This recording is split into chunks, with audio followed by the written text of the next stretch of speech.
Hello friends, welcome to Kanamadi IAS and KAS institute. ನೋಡಿ friends, ಇವತ್ತು ಕೂಡ ಒಂದು ಹೊಸ ಪ್ರಬಂಧ ಟಾಪಿಕ್ನ ಮಾಡಬೇಕು ಅಂತ ಬಂದಿದ್ದೀನಿ. ಸೊ ಪ್ರಬಂಧ ಟಾಪಿಕ್ ನೋಡೋಕ್ಕಿಂತ ಮುಂಚೆ ನಮ್ಮದೊಂದು ಪ್ರಬಂಧ ಪುಸ್ತಕ ಮಾರುಕಟ್ಟೆಯಲ್ಲಿ ನಿಮಗೆ ಲಭ್ಯವಿದೆ.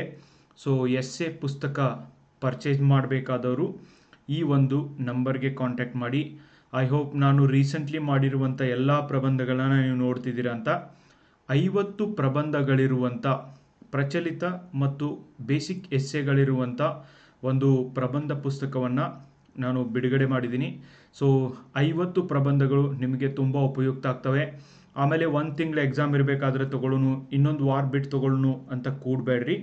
ಸೊ ಆಲ್ರೆಡಿ ಈ ಒಂದು ಎಡಿಷನಲ್ಲಿ ಏನು ನಾವು ಕಾಪಿ ಪ್ರಿಂಟ್ ಮಾಡಿಸಿದ್ವೋ ಅವೆಲ್ಲ ಖಾಲಿಯಾಗಿದ್ದಾವೆ ಫ್ರೆಂಡ್ಸ್. ಇನ್ನೂ ಒಂದು ವಾರ ಅಂದರೆ ಸೊ ಈ ಕಾಪಿಗಳು ನಿಮಗೆ ಸಿಗೋದು ಕೂಡ ಕಷ್ಟ.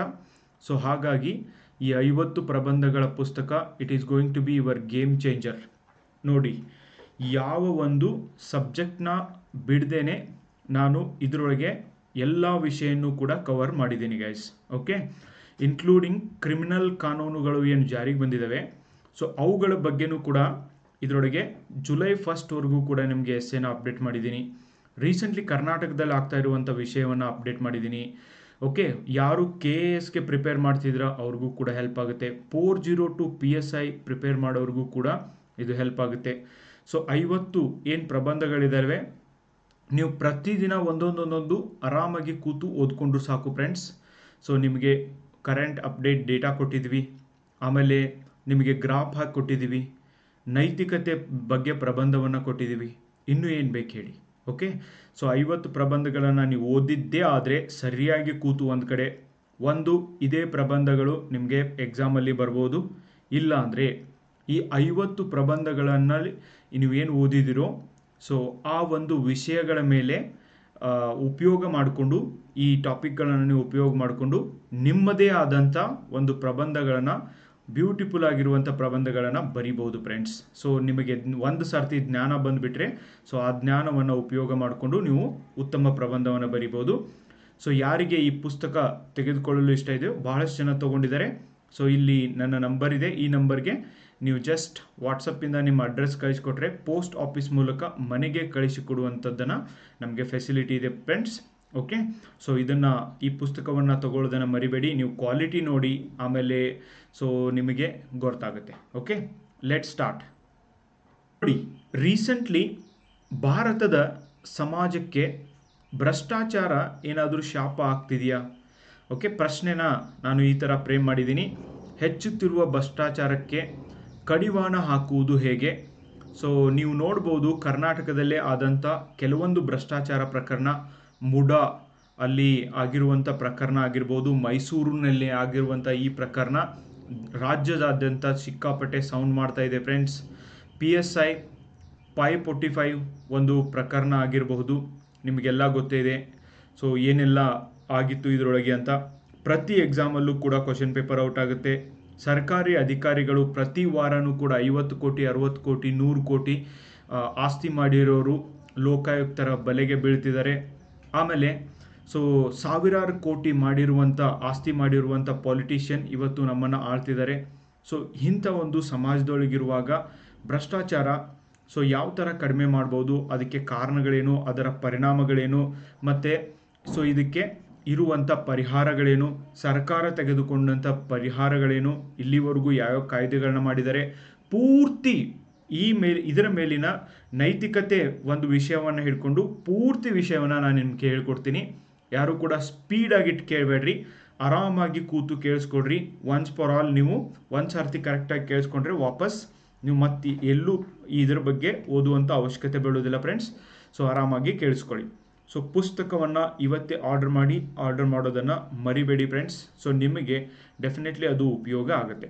ನೋಡಿ, ಕೊಟೇಶನಿಂದ ಸ್ಟಾರ್ಟ್ ಮಾಡ್ತೀನಿ. ಅಂದರೆ ಕೆಲವೊಂದು ಕೊಟೇಶನ್ಗಳನ್ನು ನಾನು ಹಾಕಿದ್ದೀನಿ ಇಲ್ಲಿ, ನೀವು ನೋಡ್ಬೋದು ಫ್ರೆಂಡ್ಸ್.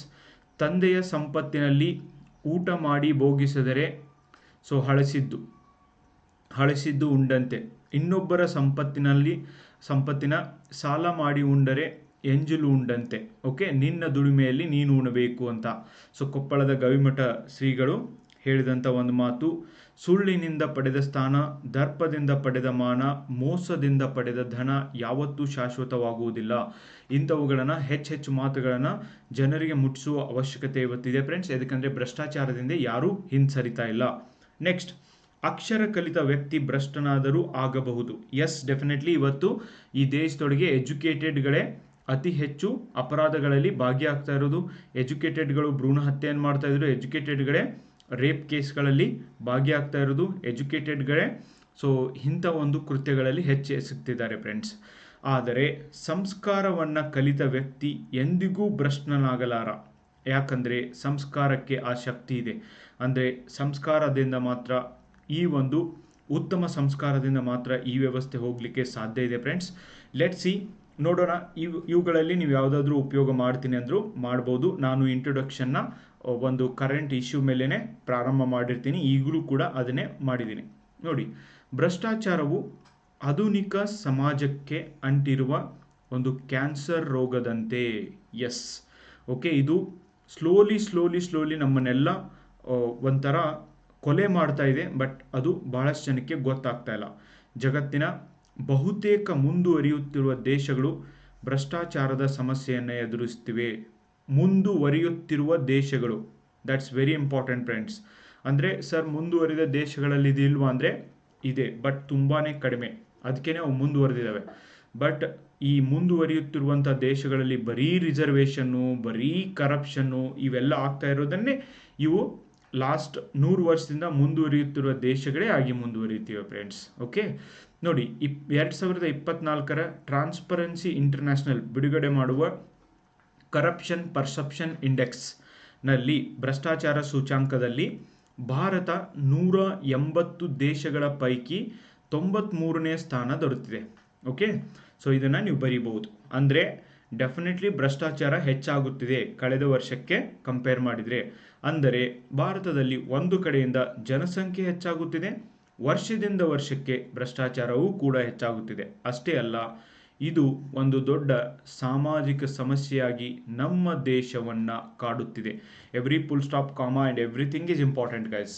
ಓಕೆ, ಮನುಷ್ಯನ ನೋಡಿ ಇನ್ನೊಂದು ಏನೇನೆಲ್ಲ ಇದರೊಳಗೆ ಬರಿಬೇಕು. ಮನುಷ್ಯನ ಹುಟ್ಟಿನಿಂದಲೇ ಈ ಭ್ರಷ್ಟಾಚಾರವು ಹುಟ್ಟಿ ಬಂದಿದೆ.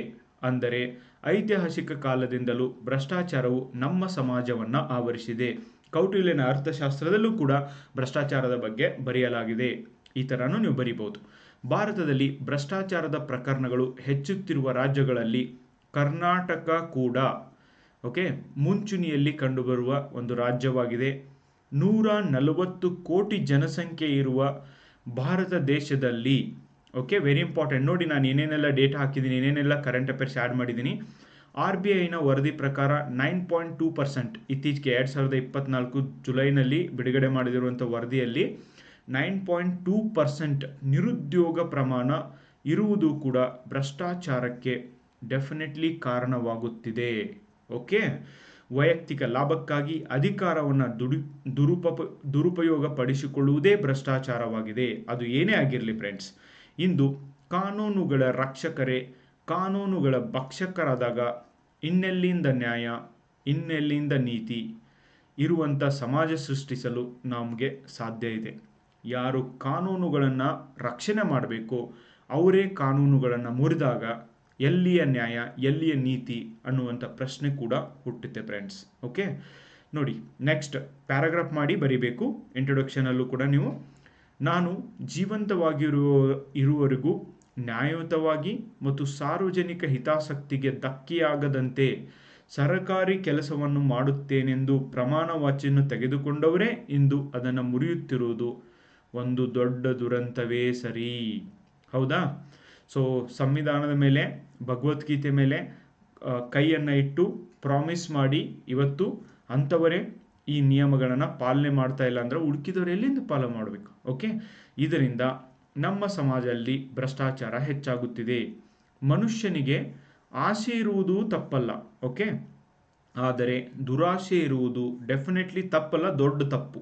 ಓಕೆ, ದುರಾಶೆಯಿಂದನೇ ಇವತ್ತು ಭಾರತದ ಸಮಾಜದಲ್ಲಿ ಭ್ರಷ್ಟಾಚಾರ ಹೆಚ್ಚಾಗುವುದಕ್ಕೆ ಮೂಲ ಕಾರಣ ಕೂಡ ಆಗಿದೆ. ಹೌದಲ್ವಾ?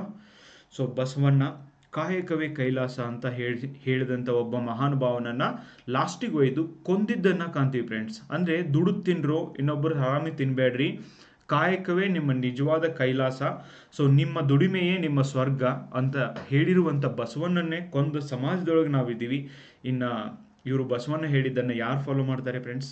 ಮಹಾತ್ಮ ಗಾಂಧೀಜಿ. ಓಕೆ, ಸೊ ಸತ್ಯದ ಅನ್ವೇಷಣೆ ಮಾಡಿದಂಥ ಒಬ್ಬ ಮಹಾನುಭಾವ ಲಾಲ್ ಬಹದ್ದೂರ್ ಶಾಸ್ತ್ರಿ. ಗೈಸ್, ಲಾಲ್ ಬಹದ್ದೂರ್ ಶಾಸ್ತ್ರಿ ಅಂತ ಪ್ರೈಮ್ ಮಿನಿಸ್ಟರ್, ಇವರು ಪ್ರೈಮ್ ಮಿನಿಸ್ಟರ್ ಆಫ್ ಇಂಡಿಯಾ ಆದರೂ ಕೂಡ ಸೊ ಕೊನೆಯವರೆಗೂ ಕೂಡ ಬಾಡಿಗೆ ಮನೆಯಲ್ಲಿ ಇದ್ದು ಬಾಡಿಗೆ ಮನೆಯಲ್ಲೇ ತೀರ್ ಹೋಗಿದ್ದು. ದೇಶದ ಪ್ರಧಾನಮಂತ್ರಿ ಆದವರು ಒಂದು ಸ್ವಂತ ಮನೆ ಕಟ್ಟಿಸ್ಕೊಳ್ದೆ ಬಾಡಿಗೆ ಮನೆಯಲ್ಲಿ ತೀರ್ ಹೋಗಿದ್ದು.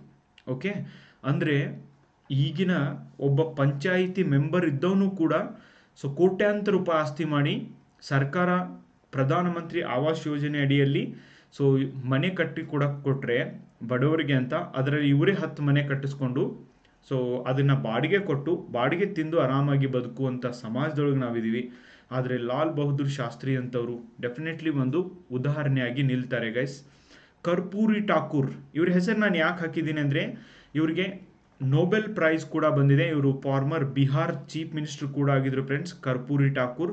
ಇವ್ರಿಗೆ ನೋಡಿ, ಚೀಫ್ ಮಿನಿಸ್ಟರ್ಗಳು ಭಾಳ ಜನ ಆಗಿದ್ದಾರೆ, ಬಟ್ ಎಲ್ಲರಿಗೂ ಭಾರತ ರತ್ನ ಸಿಕ್ಕಿಲ್ಲ. ಕರ್ಪೂರಿ ಠಾಕೂರ್ ಅವರಿಗೆ ಭಾರತ ರತ್ನ ಸಿಗಲಿಕ್ಕೆ ಕಾರಣ ಏನು ಅಂದರೆ ಇವರೊಬ್ಬ ಎಂಥ ಮಹಾನುಭಾವ ಅಂದರೆ CM ಆದ್ರೂ ಕೂಡ ಗುಡಿಸಲಿನಲ್ಲೇ ಸಾಯೋವರೆಗೂ ವಾಸ ಮಾಡಿದ್ದು. ಆಮೇಲೆ ಯಾವತ್ತೂ ಕೂಡ ಆಫೀಸ್ ಕಾರ್ನ ಉಪಯೋಗ ಮಾಡಿಲ್ಲ. ಸೊ ಆಟೋದಲ್ಲಿನೇ ಆಫೀಸ್ಗೆ ಹೋಗ್ತಿದ್ರಂತೆ. ಓಕೆ, ಆಟೋದಲ್ಲಿನೇ ಆಫೀಸ್ಗೆ ಹೋಗ್ತಿದ್ರಂತೆ. ಇವರು ಒಂದಿನ ಯುಗೋಸ್ಲಾವಾಕಿಯಾಗೆ ಹೋಗುವಂಥ ಒಂದು ಸಂದರ್ಭ ಬಂತಂತೆ. ಸೊ ಯುಗೋಸ್ಲಾವಿಯಾಗೆ ಹೋಗಬೇಕಾದ್ರೆ ಸೊ ಇವರ ಫ್ರೆಂಡ್ರ ಒಂದು ಜಾಕೆಟ್ನ ತೊಗೊಂಡ್ಬಿಟ್ಟು, ಅಂದರೆ ಇವತ್ತು ಮೋದಿ ಜಾಕೆಟ್ ಅಂತ ಕರಿತೀವಲ್ವಾ, ಸೊ ಅಂಥ ಜಾಕೆಟ್ನ ತೊಗೊಂಡ್ಬಿಟ್ಟು ಅದನ್ನು ಹಾಕ್ಕೊಂಡು ಫಾರಿನ್ ಕಂಟ್ರಿಗೆ ಹೋಗ್ತಿದ್ದಾರೆ ಅಂತ ಹಾಕ್ಕೊಂಡು ಹೋದರೆ ಸೊ ಇವರಿಗೆ ಜಾಸ್ತಿ ಹೊಟ್ಟೆ ಇರೋದ್ರಿಂದ ಸೊ ಅದು ಒಂದು ಕಡೆಯಿಂದ ಆ ಜಾಕೆಟ್ ಹರಿದು ಹೋಯ್ತಂತೆ, ಹೊಲಿಗೆ ಎಲ್ಲ ಬಿಚ್ಚುತ್ತಂತೆ.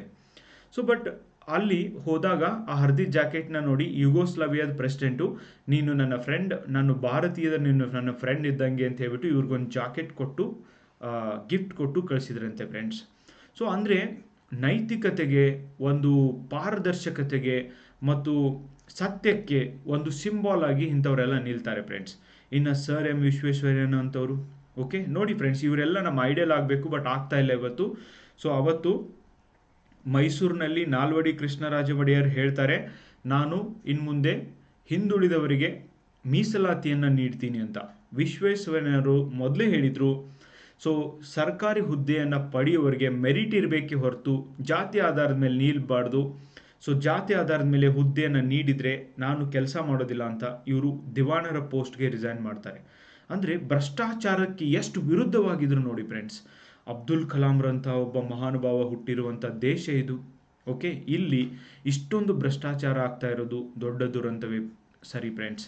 ಓಕೆ, ಅಬ್ದುಲ್ ಕಲಾಂ ಅವರು ರಾಷ್ಟ್ರಪತಿ ಭವನದಲ್ಲಿದ್ದಾಗ ರಾಷ್ಟ್ರಪತಿ ಭವನಕ್ಕೆ ಎಲೆಕ್ಟ್ರಿಸಿಟಿ ಬಿಲ್ ಯಾಕೆ ಕಟ್ಟಬೇಕು, ಎಲೆಕ್ಟ್ರಿಸಿಟಿ ಯಾಕೆ ಮಾಡಬೇಕು ಅಂತ ಒಬ್ಬ ಸೈಂಟಿಸ್ಟ್ ಆಗಿರೋದ್ರಿಂದ ಸೋಲಾರ್ ಪ್ಯಾನಲ್ ಅಳವಡಿಕೆ ಮಾಡಿ ಇವತ್ತಿನವರೆಗೂ ರಾಷ್ಟ್ರಪತಿ ಭವನದಲ್ಲಿ ಈ ಸೋಲಾರಿಂದನೇ ಎಲ್ಲ ವಿದ್ಯುತ್ ದೀಪಗಳನ್ನು ಹತ್ತು ಹಾಗೆ ಮಾಡಿದ್ದಾರೆ. ಸೊ ಇವರು ರಾಷ್ಟ್ರಪತಿ ಹುದ್ದೆಯಿಂದ ಕೆಳಗಿಳಿದಾಗ, ಇವ್ರ ಟರ್ಮ್ ಮುಗಿದಾಗ ಇವ್ರು ಹೋಗಬೇಕಾದ್ರೆ 4 ಜೊತೆ ಬಟ್ಟೆ, ಒಂದು ಸೂಟ್ ಕೇಸ್ ಮಾತ್ರ ತಗೊಂಡು ರಾಷ್ಟ್ರಪತಿ ಭವನಿಂದ ಇವರು ಹೊರಟಿದ್ದು ಫ್ರೆಂಡ್ಸ್. ಅಂದರೆ ನೋಡಿ, ಜೀವನನೇ ದೇಶಕ್ಕೋಸ್ಕರ ಮತ್ತು ಇನ್ನೊಬ್ಬರು ಉದ್ಧಾರಕ್ಕೋಸ್ಕರ ಬದುಕಿದಂಥ ಈ ಮಹನೀಯರಿರುವಂಥ ಈ ದೇಶದೊಳಗೆ ಇವತ್ತು ಭ್ರಷ್ಟಾಚಾರ ದಿನದಿಂದ ದಿನಕ್ಕೆ ಹೆಚ್ಚಾಗ್ತಾ ಇರೋದು ಡೆಫಿನೆಟ್ಲಿ ಒಂದು ದೊಡ್ಡ ಸಮಸ್ಯೆ ಆಗಿದೆ ಫ್ರೆಂಡ್ಸ್. ಈ ದೇಶದಲ್ಲಿ ಇರುವ ನೀತಿ ಪಾಠಗಳನ್ನು ಸರಿಯಾದ ರೀತಿಯಲ್ಲಿ ಈ ದೇಶದ ಯುವಕರಿಗೆ ಹೇಳಲಾಗುತ್ತಿಲ್ಲ. ಇವನ್ ಯುವಕರು ಕೇಳಲು ರೆಡಿ ಇಲ್ಲ, ಯುವಕರು ಅವುಗಳನ್ನು ಪಾಲನೆ ಮಾಡಲು ರೆಡಿ ಇಲ್ಲ. ಸೊ ಹಾಗಾಗಿ ಎಲ್ಲರೂ ಕೂಡ ಇನ್ಸ್ಟಾಗ್ರಾಮ್, ಫೇಸ್ಬುಕ್ ನಂಥ ರೀಲ್ಸ್ಗಳು ಎಲ್ಲರಿಗೂ ಇಷ್ಟ ಆಗ್ತಾ ಹೊರತು ನೀತಿ ಪಾಠಗಳು ಇಷ್ಟ ಆಗೋದಿಲ್ಲ. ನೀತಿ ಪಾಠಗಳನ್ನು ಕೇಳದೇ ಇರೋರು ನೀತಿ ಪಾಠ ಎಲ್ಲಿಂದ ಕಲಿಬೇಕು friends? That is a big problem. ಇವರೆಲ್ಲ ದೇಶಕ್ಕೋಸ್ಕರ ಬದುಕಿದವರು ಮತ್ತು ದೇಶದ ಉದ್ಧಾರಕ್ಕೆ ಕಾರಣೀಭೂತರಾದವರು. ಇಂದಿನ ಸಮಾಜದಲ್ಲಿ ನೈತಿಕತೆ ಇರುವಂಥ ಒಬ್ಬ ವ್ಯಕ್ತಿ ಯುವಕನಿಗೆ ನೆಚ್ಚಿನ ನಾಯಕರಾಗುತ್ತಿಲ್ಲ. Very important guys. ನೈತಿಕತೆ ಇದ್ದವನು ಇವನು ಓಡ್ ಹೊಡಿತಾನೆ ಅಂತ ಅನ್ನುವಂಥ ಒಂದು ರೂಢಿ ಇದೆ ಫ್ರೆಂಡ್ಸ್.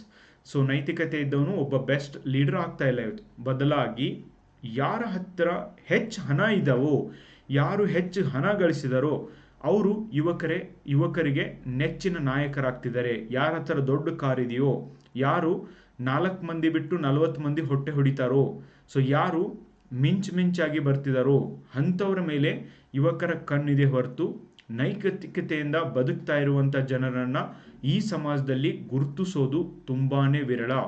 ಜನರಿಗೆ ರೈಲ್ ಹತ್ಸೋರು ಅಂದರೆ ಡೆಫಿನೆಟ್ಲಿ ಇಷ್ಟ ಫ್ರೆಂಡ್ಸ್. ಓಕೆ, ನೋಡಿ, ನಾನು 50 ಪ್ರಬಂಧಗಳ ಒಂದು ಪುಸ್ತಕ ಇದೆ, ಕರೆಂಟ್ ಅಫೇರ್ಸ್ ಎಲ್ಲ ಇದ್ದಾವೆ, ಅಪ್ಡೇಟ್ ಮಾಡಿದ್ದೀವಿ, ಎಲ್ಲ ಮಾಡಿದ್ದೀವಿ ಅಂತ ಎಷ್ಟು ಬಾರಿ ಹೇಳಿದ್ದೀನಿ.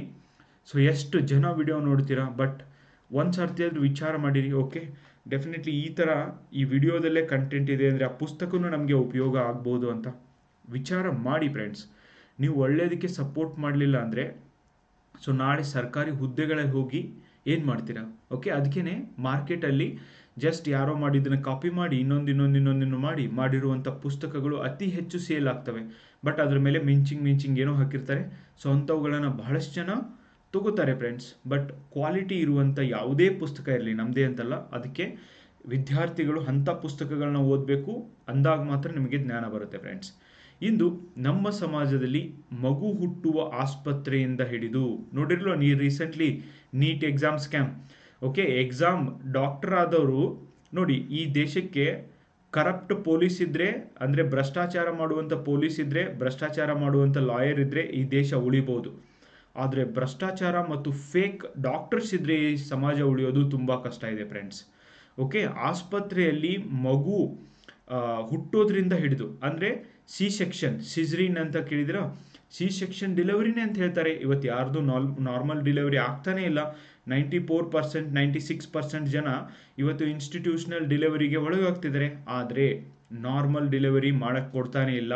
ನಾರ್ಮಲ್ ಡೆಲಿವರಿ ಮಾಡಿದರೆ 5,000 to 10,000 ರೂಪಾಯಿ ಬರ್ಬೋದು ಡಾಕ್ಟರ್ಗೆ, ಹಾಸ್ಪಿಟ್ಲಿಗೆ. ಬಟ್ ಅದೇ ಸಿಜರಿನ್ ಅಂತ ಹೇಳಿಬಿಟ್ರೆ ನಿಮಗೆ, ನೀವು ಹೇಳಿ 50,000 to 60,000 ಮಿನಿಮಮ್ ಕೊಟ್ಟು ಹೋಗ್ತೀರಾ. ಓಕೆ, ಸೊ ನೋಡಿ, ಹುಟ್ಟಿನಿಂದ ನಮ್ಮ ಸಮಾಜದೊಳಗೆ ಇವತ್ತು ಕರಪ್ಷನ್ ಪ್ರಾರಂಭ ಆಗ್ತಾ ಇದೆ. ಶವ ಸಂಸ್ಕಾರ ಮಾಡುವ ರುದ್ರಭೂಮಿಯವರೆಗೂ ಭ್ರಷ್ಟಾಚಾರ ನಮ್ಮನ್ನು ಆವರಿಸಿದೆ ಫ್ರೆಂಡ್ಸ್. ಓಕೆ, ಸೊ ಇಲ್ಲೂ ಜನ ದುಡ್ಡು ತಿನ್ನೋರಿದ್ದಾರೆ. ಹೀಗಾಗಿ ಭ್ರಷ್ಟಾಚಾರ ಹುಟ್ಟಿನಿಂದ ಸಾಯೋವರೆಗೂ, ಇವನ್ ಸತ್ತ ಮೇಲೂ ಮುಂದುವರಿತಾ ಇರೋದನ್ನು ನಾವು ಕಾಣ್ತೀವಿ. ಜನಸೇವೆಯೇ ಜನಾರ್ದನ ಸೇವೆ ಎಂದು ಹೇಳಿ ಅಧಿಕಾರ ಬಂದಾಗ ಜನರ ಸೇವೆಯನ್ನು ಮರೆತು ತಮ್ಮ ಮತ್ತು ತಮ್ಮ ಕುಟುಂಬದ ಸೇವೆಯನ್ನು ಮಾಡಲು ಪ್ರಾರಂಭಿಸಿದರೆ, ವೆರಿ ಇಂಪಾರ್ಟೆಂಟ್ ಫ್ರೆಂಡ್ಸ್, ಇದುವೇ ಭ್ರಷ್ಟಾಚಾರ ಕೂಡ ಆಗಿದೆ. ಒಟ್ಟಾರೆಯಾಗಿ ಇಂದು ಮನುಷ್ಯರಿಗೆ ಕೂಡ ಹೆದರಿಸುವ ಪರಿಸ್ಥಿತಿ ಬಂದಿದೆ. ಅಂದರೆ ದುಡ್ಡಿದ್ದವನು ದೊಡ್ಡಪ್ಪ, ವೆರಿ ಇಂಪಾರ್ಟೆಂಟ್ ಗೈಸ್. ಓಕೆ, ಏನು ಮಾಡಿದರೂ ನಡೆಯುತ್ತದೆ ಅನ್ನುವಂಥ ಒಂದು ಮನೋಭಾವ ಜನರಲ್ಲಿ ಬೆಳೀತಾ ಇದೆ. ಒಬ್ಬ ವ್ಯಕ್ತಿ 2,996 ವಿಡಿಯೋಗಳಲ್ಲಿ ಅವರ ಒಂದು ವಿಡಿಯೋಗಳು ವೈರಲ್ ಆದರೂ ಕೂಡ ನಮ್ಮ ಕಾನೂನು, ನಮ್ಮ ಜನ ಏನೂ ಪರಕಾಗಿಲ್ಲ. ಬಟ್ ಏನೂ ಶಿಕ್ಷೆ ಆಗಿಲ್ಲ. ಇಲ್ಲಿವರೆಗೂ ಏನು ಪ್ರಶ್ನೆ ಕೇಳಿದ್ದಾರೆ ಪೊಲೀಸ್ ಅಂತ ಯಾರಿಗೂ ಗೊತ್ತಿಲ್ಲ. ಎಷ್ಟು ಕೇಸ್ ಬಂದಿದ್ದಾವೆ ಅಂತ ಗೊತ್ತಿಲ್ಲ. ದುಡ್ಡಿದ್ದವನು ದೊಡ್ಡಪ್ಪ ಅನ್ನೋದಕ್ಕೆ ಇದು ಕೂಡ ಒಂದು ಬೆಸ್ಟ್ ಎಕ್ಸಾಂಪಲ್.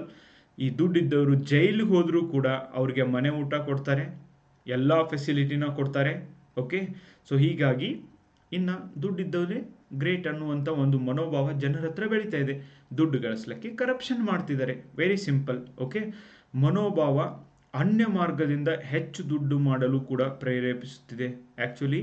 ಸೊ ಈ ಥರ ಅನ್ಯ ಮಾರ್ಗದಿಂದ ದುಡ್ಡು ಮಾಡುವವ್ರನ್ನ ಕ್ರಿಮಿನಲ್ ಅಂತ ಡಿಕ್ಲೇರ್ ಮಾಡೋ ಬದಲು ಅವರು ದೊಡ್ಡಪ್ಪರಾಗಿದ್ದಾರೆ ಇವತ್ತು. ಸೊ ಇದು ಒಂದು ಡೆಫಿನೆಟ್ಲಿ ದೊಡ್ಡ ದುರಂತ. ಕಡಿಮೆ ಸಮಯದಲ್ಲಿ ಅತಿ ಹೆಚ್ಚು ದುಡ್ಡು ಮಾಡಬೇಕು ಎಂಬ ಹೊರಟವರು ಹೆಚ್ಚಾಗಿರುವಂಥ ಈ ಸಮಾಜದೊಳಗೆ ಭ್ರಷ್ಟಾಚಾರದ ಸಂಖ್ಯೆಯು ಕೂಡ ಹೆಚ್ಚಾಗ್ತಾ ಇರೋದನ್ನು ನಾವು ಕಾಣ್ತೀವಿ. ನೀವು ಈ ಥರ ರಿಯಾಲಿಟಿಯಿಂದ ಸೊ ಏನಿದೆಯೋ ಅದನ್ನು ಬರಿಬೇಕು ಫ್ರೆಂಡ್ಸ್. ಎಲ್ಲ ಅಪ್ಡೇಟ್ ಇರುವಂಥದ್ದು, ಕರೆಂಟ್ ಅಪ್ಡೇಟ್ ಇರುವಂಥ ಒಂದು ಕಂಟೆಂಟ್ನ ಕೊಡ್ತಾ ಇದ್ದೀನಿ. ಆಧುನಿಕ ಯುಗದಲ್ಲಿ ಎಲ್ಲವೂ ಮಾರಾಟವಾಗುತ್ತಿದೆ. ಸೀದಾ advertisement. Okay, Baba Ramdev advertisement, Patanjali advertisement ನೋಡಿದ್ರಿ ಫ್ರೆಂಡ್ಸ್. ಸುಪ್ರೀಂ ಕೋರ್ಟು ಇವ್ರನ್ನ ಕ್ಯಾತು ಅಂತ ಬೈದಿದೆ. ಇನ್ನೊಂದು ಸರ್ತಿ ಇಂಥವೆಲ್ಲ ಮಾಡೋಕ್ಕೆ ಹೋಗಬೇಡಿ ಅಂತ ಹೇಳಿದೆ. ಆದರೂ ಕೂಡ ಜನ ಈ ಪ್ರಾಡಕ್ಟ್ಗಳನ್ನ ತೊಗೊಳ್ಳೋದು ಬಿಟ್ಟಿಲ್ಲ. BP ಮತ್ತು ಶುಗರ್ಗಳನ್ನು ಕಂಪ್ಲೀಟ್ ಕ್ಯೂರ್ ಮಾಡ್ತಾರಂತೆ. ಸೊ ಇವರು ಯಾವ ರಿಸರ್ಚ್ನ ಮಾಡಿದ್ದಾರೆ, ಎಲ್ಲಿಂದ ಮೆಡಿಸಿನ್ನ ತಂದಿದ್ದಾರೆ? ಓಕೆ, ಮಾರಾಟ ಮಾಡೋದು ಅಂದರೆ, ಅಡ್ವರ್ಟೈಸ್ಮೆಂಟ್ ಮಾಡೋದು ಅಂದರೆ ಏನು ಬೇಕಾದ ಅಡ್ವರ್ಟೈಸ್ಮೆಂಟ್ ಮಾಡ್ತಾರೆ.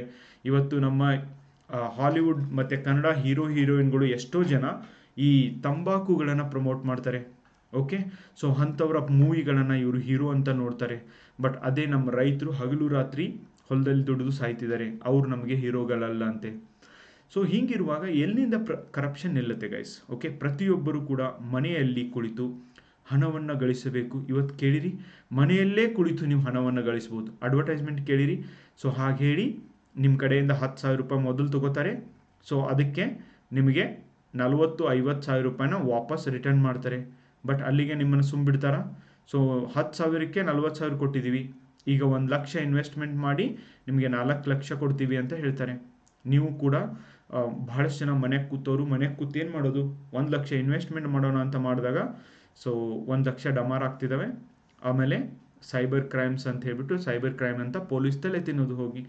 ಓಕೆ, ಎಲ್ಲಿಂದ ಅವೇರ್ನೆಸ್ ಬರುತ್ತೆ?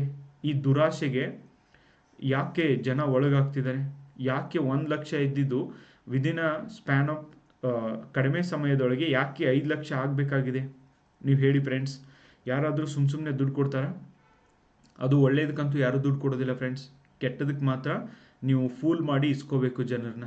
Okay, think about it.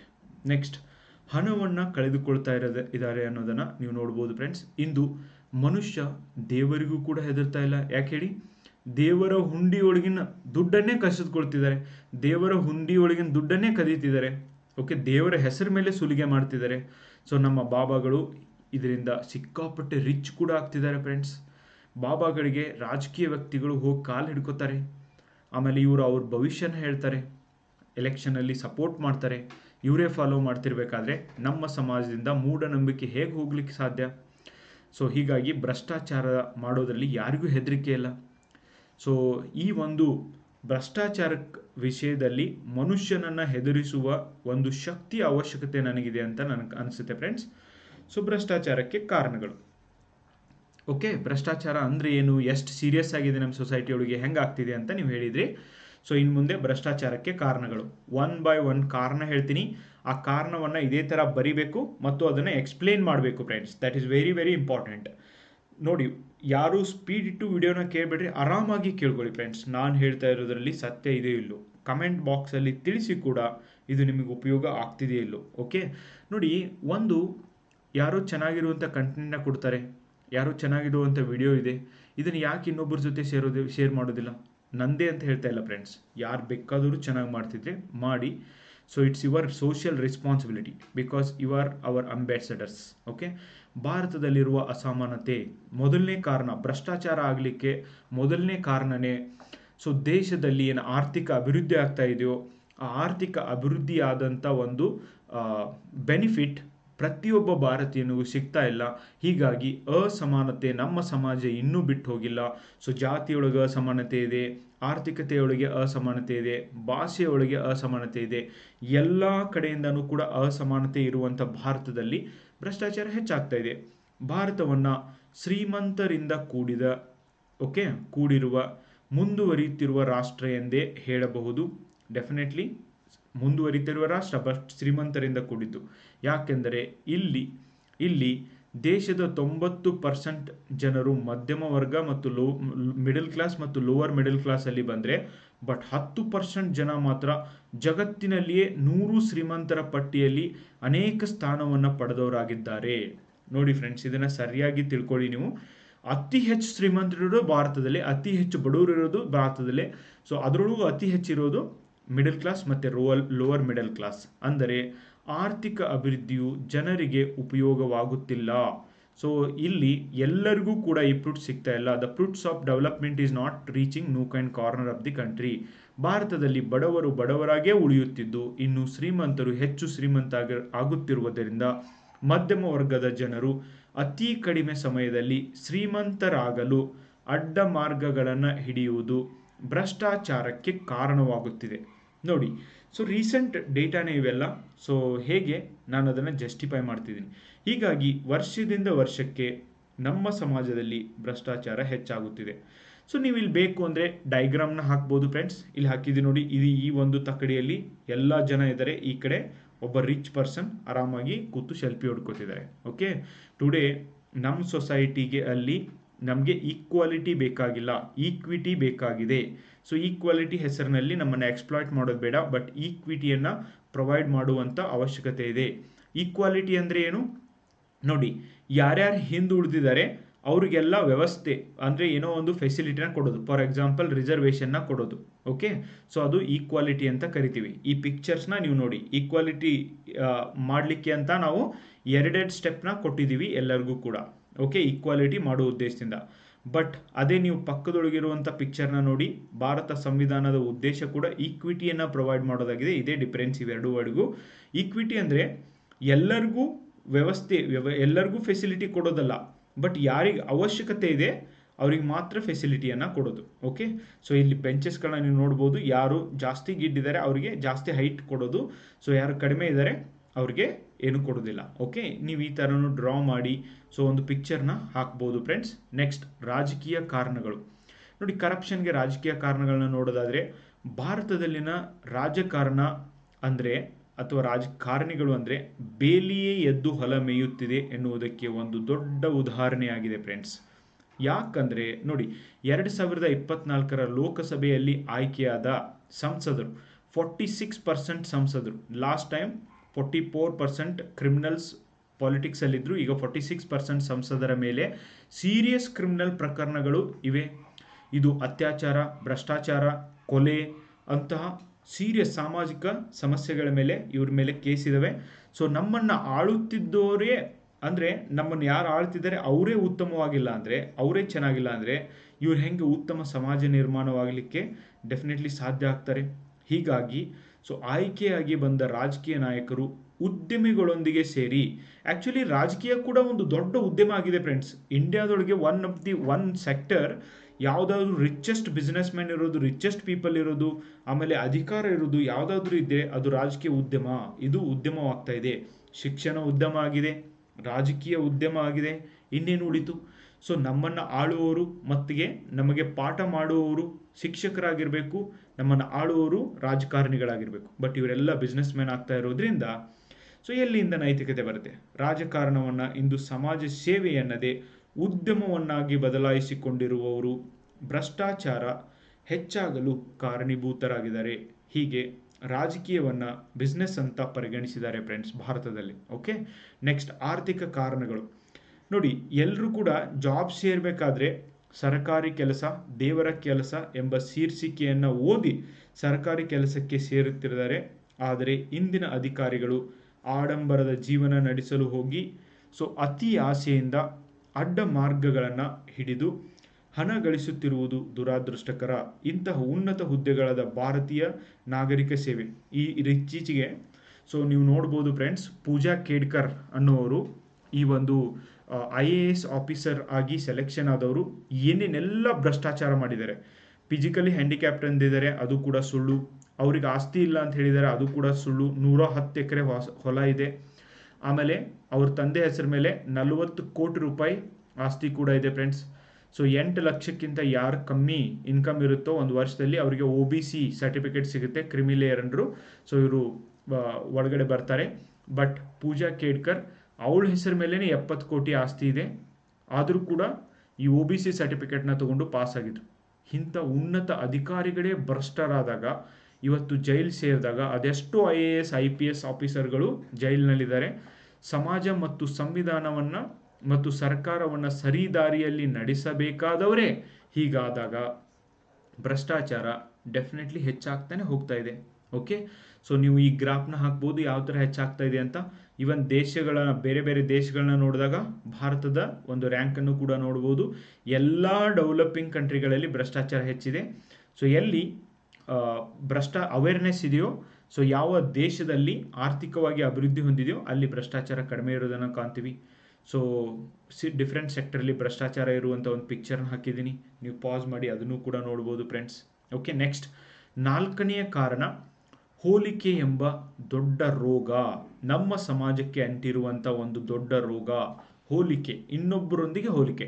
ಯಾರು ಕಾರ್ ತೊಗೊಂಡಿದ್ದಾರೆ ಅಂಥ ಕಾರ್ ತೊಗೋಬೇಕು, ಯಾರು ಬಿಲ್ಡಿಂಗ್ ಕಟ್ಟಿದ್ದಾರೆ ಅಂಥ ಬಿಲ್ಡಿಂಗ್ ಕಟ್ಟಬೇಕು, ಯಾರ ಹತ್ರ ಎಂಥ ನೆಕ್ಲೆಸ್ ಇದೆ ಅಂಥ ನೆಕ್ಲೆಸ್ ತೊಗೋಬೇಕು, ಯಾರ ಹತ್ರ ಗೋಲ್ಡ್ ಹೆಚ್ಚಿಗೆ ಇದೆ ಅಷ್ಟು ಗೋಲ್ಡ್ ತೊಗೋಬೇಕು, ಯಾರ ಹತ್ರ ಆಸ್ತಿ ಹೆಚ್ಚಿದೆ ಅಷ್ಟು ಆಸ್ತಿನ ನಾವು ತೊಗೋಬೇಕು, ಅವ್ರಿಗಿಂತಲೂ ಹೆಚ್ಚು ಮಾಡಬೇಕು. ಯಾರ ಹತ್ರ ನೈತಿಕತೆ ಇದ್ದಾವೆ ಆ ನೈತಿಕತೆಯನ್ನು ಅಳವಡಿಸ್ಕೋಬೇಕು, ಬದುಕಬೇಕು. ಓಕೆ, ಯಾರು ಒಳ್ಳೆಯವರಿದ್ದಾರೆ ಅವರಿಂದ ಒಳ್ಳೆತನವನ್ನು ಕಲಿಬೇಕು, ನಾವು ಒಳ್ಳೆಯವರಾಗಬೇಕು ಅನ್ನುವಂಥ ಮನೋಭಾವ ಇಲ್ಲ ಫ್ರೆಂಡ್ಸ್. ಒಳ್ಳೆಯದಕ್ಕೆ ಯಾರೂ ಹೋಲಿಕೆ ಮಾಡೋದಿಲ್ಲ, ಓನ್ಲಿ ಕೆಟ್ಟದಕ್ಕೆ ಹೋಲಿಕೆ ಮಾಡ್ತಾ ಇರೋದ್ರಿಂದ ನಾನು ಅದಕ್ಕೆ ಇದನ್ನು ಒಂದು ದೊಡ್ಡ ರೋಗ ಅಂತಲೇ ಹೇಳಿದ್ದೀನಿ. ಈ ಹೋಲಿಕೆ ಅನ್ನೋದು ಮನುಷ್ಯನ ಬದುಕಿನಿಂದ ಅಂದರೆ ಹುಟ್ಟಿದಾಗಿಂದನೇ ಶುರುವಾಗುತ್ತೆ. ನಮ್ಮ ಮಗು ಹುಟ್ಟಿದಾಗ 8 kg ಇತ್ತು ಅಂತ ಒಬ್ಬ ಪೇರೆಂಟ್ಸ್ ಹೇಳಿದರೆ, ಇಲ್ಲ ನಮ್ಮ ಮಗ ಹುಟ್ಟಿದಾಗ 4 kg ಇದ್ದ ಅಂತ ಇನ್ನೊಬ್ರು ಹೇಳ್ತಾರೆ. ಓಕೆ, ನಮ್ಮ ಮಗು ಹುಟ್ಟಿದಾಗ ಸಿಕ್ಕಾಪಟ್ಟೆ ಅವನಿಗೆ ಕೂದಲಿದ್ದು ಅಂತ ಒಬ್ಬ ಪೇರೆಂಟ್ಸ್ ಹೇಳಿದರೆ, ನಮ್ಮ ಮಗು ಹುಟ್ಟಿದಾಗ ಅದು ತಲೆಯೆಲ್ಲ ಬೋಳಿತ್ತು, ಯಾವುದೇ ರೀತಿಯಾದಂಥ ಕೂದಲಿರಲಿಲ್ಲ. ನಮ್ಮ ಮಗು ಹುಟ್ಟಿದಾಗ ಭಾಳ ಅಳ್ತಿತ್ತು. Comparison start. ಹುಟ್ಟಿದಾಗಿಂದ ಕಂಪ್ಯಾರಿಸನ್ ಶುರು ಆಗುತ್ತೆ, ಸಾಯೋವರೆಗೂ ಈ ಕಂಪ್ಯಾರಿಸನ್ ಮಾಡ್ತಾನೆ ಇರ್ತಾರೆ. ಪ್ರತಿಯೊಬ್ಬ ಪೇರೆಂಟ್ಸ್ಗೂ ಅವ್ರ ಮಗ ದೊಡ್ಡ ಆಫೀಸರೇ ಆಗಬೇಕು, ಇಲ್ಲಾಂದರೆ ಡಾಕ್ಟರೇ ಆಗಬೇಕು, ಇಂಜಿನಿಯರೇ ಆಗಬೇಕು. ಎಲ್ಲರೂ ಇದೇ ಆದರೆ ಇನ್ನು ರೈತರಾಗೋರು ಯಾರು? ಓಕೆ, ಸೊ ಯಾಕೆ ಹುದ್ದೆ ಮತ್ತು ದುಡ್ಡಿನ ಆಧಾರದ ಮೇಲೆ ಹೋಲಿಕೆ ಮಾಡ್ತಾರೆ? ಸೊ ಎಷ್ಟು ಮನಃಶಾಂತಿಯಿಂದ, ಎಷ್ಟು ಆರಾಮಾಗಿ, ಎಷ್ಟು ಹೆಲ್ದಿಯಿಂದ ಇದ್ದಾರೆ ಅನ್ನೋದನ್ನು ಯಾರೂ ಕೂಡ ನೋಡೋದಿಲ್ಲ ಫ್ರೆಂಡ್ಸ್. ದುಡ್ಡೇ ದೊಡ್ಡಪ್ಪ ಆಗಿರುವಂಥ ಕಾಲದಲ್ಲಿ ನಾವಿದ್ದೀವಿ. ಜೀವನವನ್ನು ಹೋಲಿಕೆ ಮಾಡುವ ದೊಡ್ಡ ರೋಗ ನಮ್ಮ ಸಮಾಜವನ್ನು ಅಂಟಿಕೊಂಡಿದೆ. ಬೇರೆಯವರ ಹತ್ತಿರ ಉತ್ತಮ ಮನೆ, ಕಾರು ಇದ್ದರೆ ಅದು ನಮಗೂ ಸಿಗಬೇಕು ಅನ್ನುವಂಥ ಮನೋಭಾವ. ಅವರು ಎಷ್ಟು ಕಷ್ಟಪಟ್ಟಿದ್ದಾರೆ, ಸೊ ಅಥವಾ ಯಾರು ಎಷ್ಟು ಜನರು ಹೊಟ್ಟೆ ಹೊಡೆದಿದ್ದಾರೆ ಅನ್ನೋದನ್ನು ವಿಚಾರ ಮಾಡೋದಿಲ್ಲ, ಬಟ್ ಅದು ನಮಗೂ ಬೇಕು. ಓಕೆ, ಸೊ ಬೆಳೆಯುತ್ತಿರುವುದರಿಂದ ಕಡಿಮೆ ಸಮಯದಲ್ಲಿ ನಮಗೆ ಬೇಕಾದ ಐಷಾರಾಮಿ ಜೀವನವನ್ನು ನಡೆಸಲು ಅಡ್ಡ ಮಾರ್ಗ ಹಿಡಿಯುವ ಅನಿವಾರ್ಯತೆ ಕೂಡ ಇವತ್ತು ಬಂದಿದೆ. ಹೀಗಾಗಿ ನಮ್ಮ ಸಮಾಜದಲ್ಲಿ ಭ್ರಷ್ಟಾಚಾರ ಹೆಚ್ಚಾಗುತ್ತಿದೆ. ನಮ್ಮ ಸಮಾಜದಲ್ಲಿನ ಜನ ಒಳ್ಳೆಯದನ್ನು ನೋಡಿ ಕಲಿಯುವುದು ತುಂಬ ವಿರಳ. ಇಲ್ಲಿ ಉಗುಳಬಾರದು ಅಂದರೆ ಅಲ್ಲೇ ಉಗುಳ್ತಾರೆ, ಸೊ ಇಲ್ಲಿ ಒಳಗಡೆ ಬರಬಾರ್ದು ಅಂದರೆ ಎಲ್ಲೋ ಒಳಗೆ ನೋಡ್ತಾರೆ. ಅಂಥ ಜನರ ಜೊತೆ ನಾವು ಜೀವನ ಮಾಡಬೇಕು ಫ್ರೆಂಡ್ಸ್. ಆದರೆ ಕೆಟ್ಟದ್ದನ್ನು ಬಹುಬೇಗ ಕಲಿಯುತ್ತಾರೆ. ಸೊ ಇದರಿಂದ ಭ್ರಷ್ಟಾಚಾರಿಗಳು ಹೆಚ್ಚಾಗುತ್ತಿರುವುದನ್ನು ನಾವು ಕಾಣ್ತೀವಿ ಫ್ರೆಂಡ್ಸ್. Very very important. ಇನ್ನೊಂದು ಇಲ್ಲಿ ನೀವು ನೋಡಲೇಬೇಕು ಫ್ರೆಂಡ್ಸ್, ಇದನ್ನೇ ನೆನಪಿಟ್ಕೊಳ್ಳಿ. ಭಾರತದ ಸಮಾಜದಲ್ಲಿ ಇಂದು ಪಾಲಕರು ತಮ್ಮ ಮಕ್ಕಳ ಶಿಕ್ಷಣಕ್ಕೆ ಖರ್ಚು ಮಾಡಲಿಕ್ಕೆ ರೆಡಿ ಇಲ್ಲ ಫ್ರೆಂಡ್ಸ್. ನೋಡಿ, ರೀಸೆಂಟ್ಲಿ ಒಂದು ವರದಿ ಹೇಳುತ್ತೆ, ನಮ್ಮ ಪೇರೆಂಟ್ಸು ನಮ್ಮ ಎಜುಕೇಷನ್ಗೆ, ಶಿಕ್ಷಣಕ್ಕೆ ಎಷ್ಟು ಖರ್ಚು ಮಾಡ್ತಾರೋ ಅದರ 2 ಪಟ್ಟು ಹಣವನ್ನು ಮದುವೆಗೆ ಖರ್ಚು ಮಾಡ್ತಿದ್ದಾರೆ.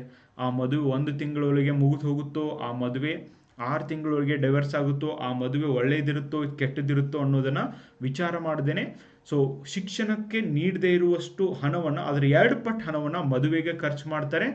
ಸೊ ಇದರಿಂದ ಡೆಫಿನೆಟ್ಲಿ ಸಮಾಜದಲ್ಲಿ ಸಮಾರಂಭಗಳಿಗೆ ಇವತ್ತಿನ ದಿನ ಖರ್ಚಾಗ್ತಾ ಇರೋದನ್ನು ಕಾಣ್ತೀವಿ. ಹೆಚ್ಚೆಚ್ಚು ಖರ್ಚಾಗ್ತಾ ಇದ್ದಾವೆ.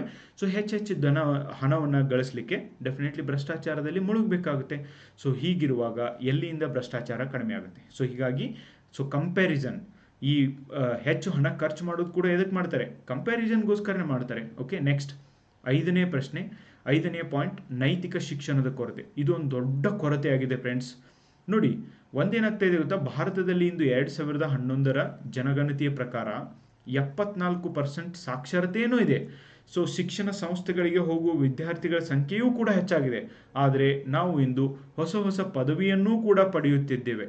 ಆದರೆ ನಮ್ಮ ಶಿಕ್ಷಣ ಸಂಸ್ಥೆಗಳಲ್ಲಿ ನೈತಿಕ ಶಿಕ್ಷಣದ ಕೊರತೆ ಹೆಚ್ಚಾಗುತ್ತಿರುವುದರಿಂದ ಇವತ್ತು ಚಿಕ್ಕ ಹುಡುಗಿ ಮೇಲೆ ರೇಪ್ ಆಗ್ತಿದ್ದಾವೆ. ಸೊ ಯಾವುದು ತಪ್ಪು ಯಾವುದು ಸರಿ ಎಂದು ವಿಚಾರಿಸಲಿಕ್ಕೆ ಶಿಕ್ಷಕರಿಗೂ ಸಮಯ ಇಲ್ಲ, ಪೇರೆಂಟ್ಸ್ಗೂ ಸಮಯ ಇಲ್ಲ. ಸೊ ಹೀಗಾಗಿ ಮಕ್ಕಳು ಹೋಗಿಬಿಟ್ಟು ಕ್ರಿಮಿನಲ್ ಆಗ್ತಿದ್ದಾವೆ. ಸೊ ನಾವು ತೆಗೆದುಕೊಳ್ಳುವ ನಿರ್ಧಾರಗಳಿಂದಾಗಿ ನಮ್ಮ ಸಮಾಜದಲ್ಲಿ ಭ್ರಷ್ಟಾಚಾರ ಹೆಚ್ಚಾಗುತ್ತಿದೆ ಅಂತ ನನಗೆ ಅನಿಸುತ್ತೆ ಫ್ರೆಂಡ್ಸ್.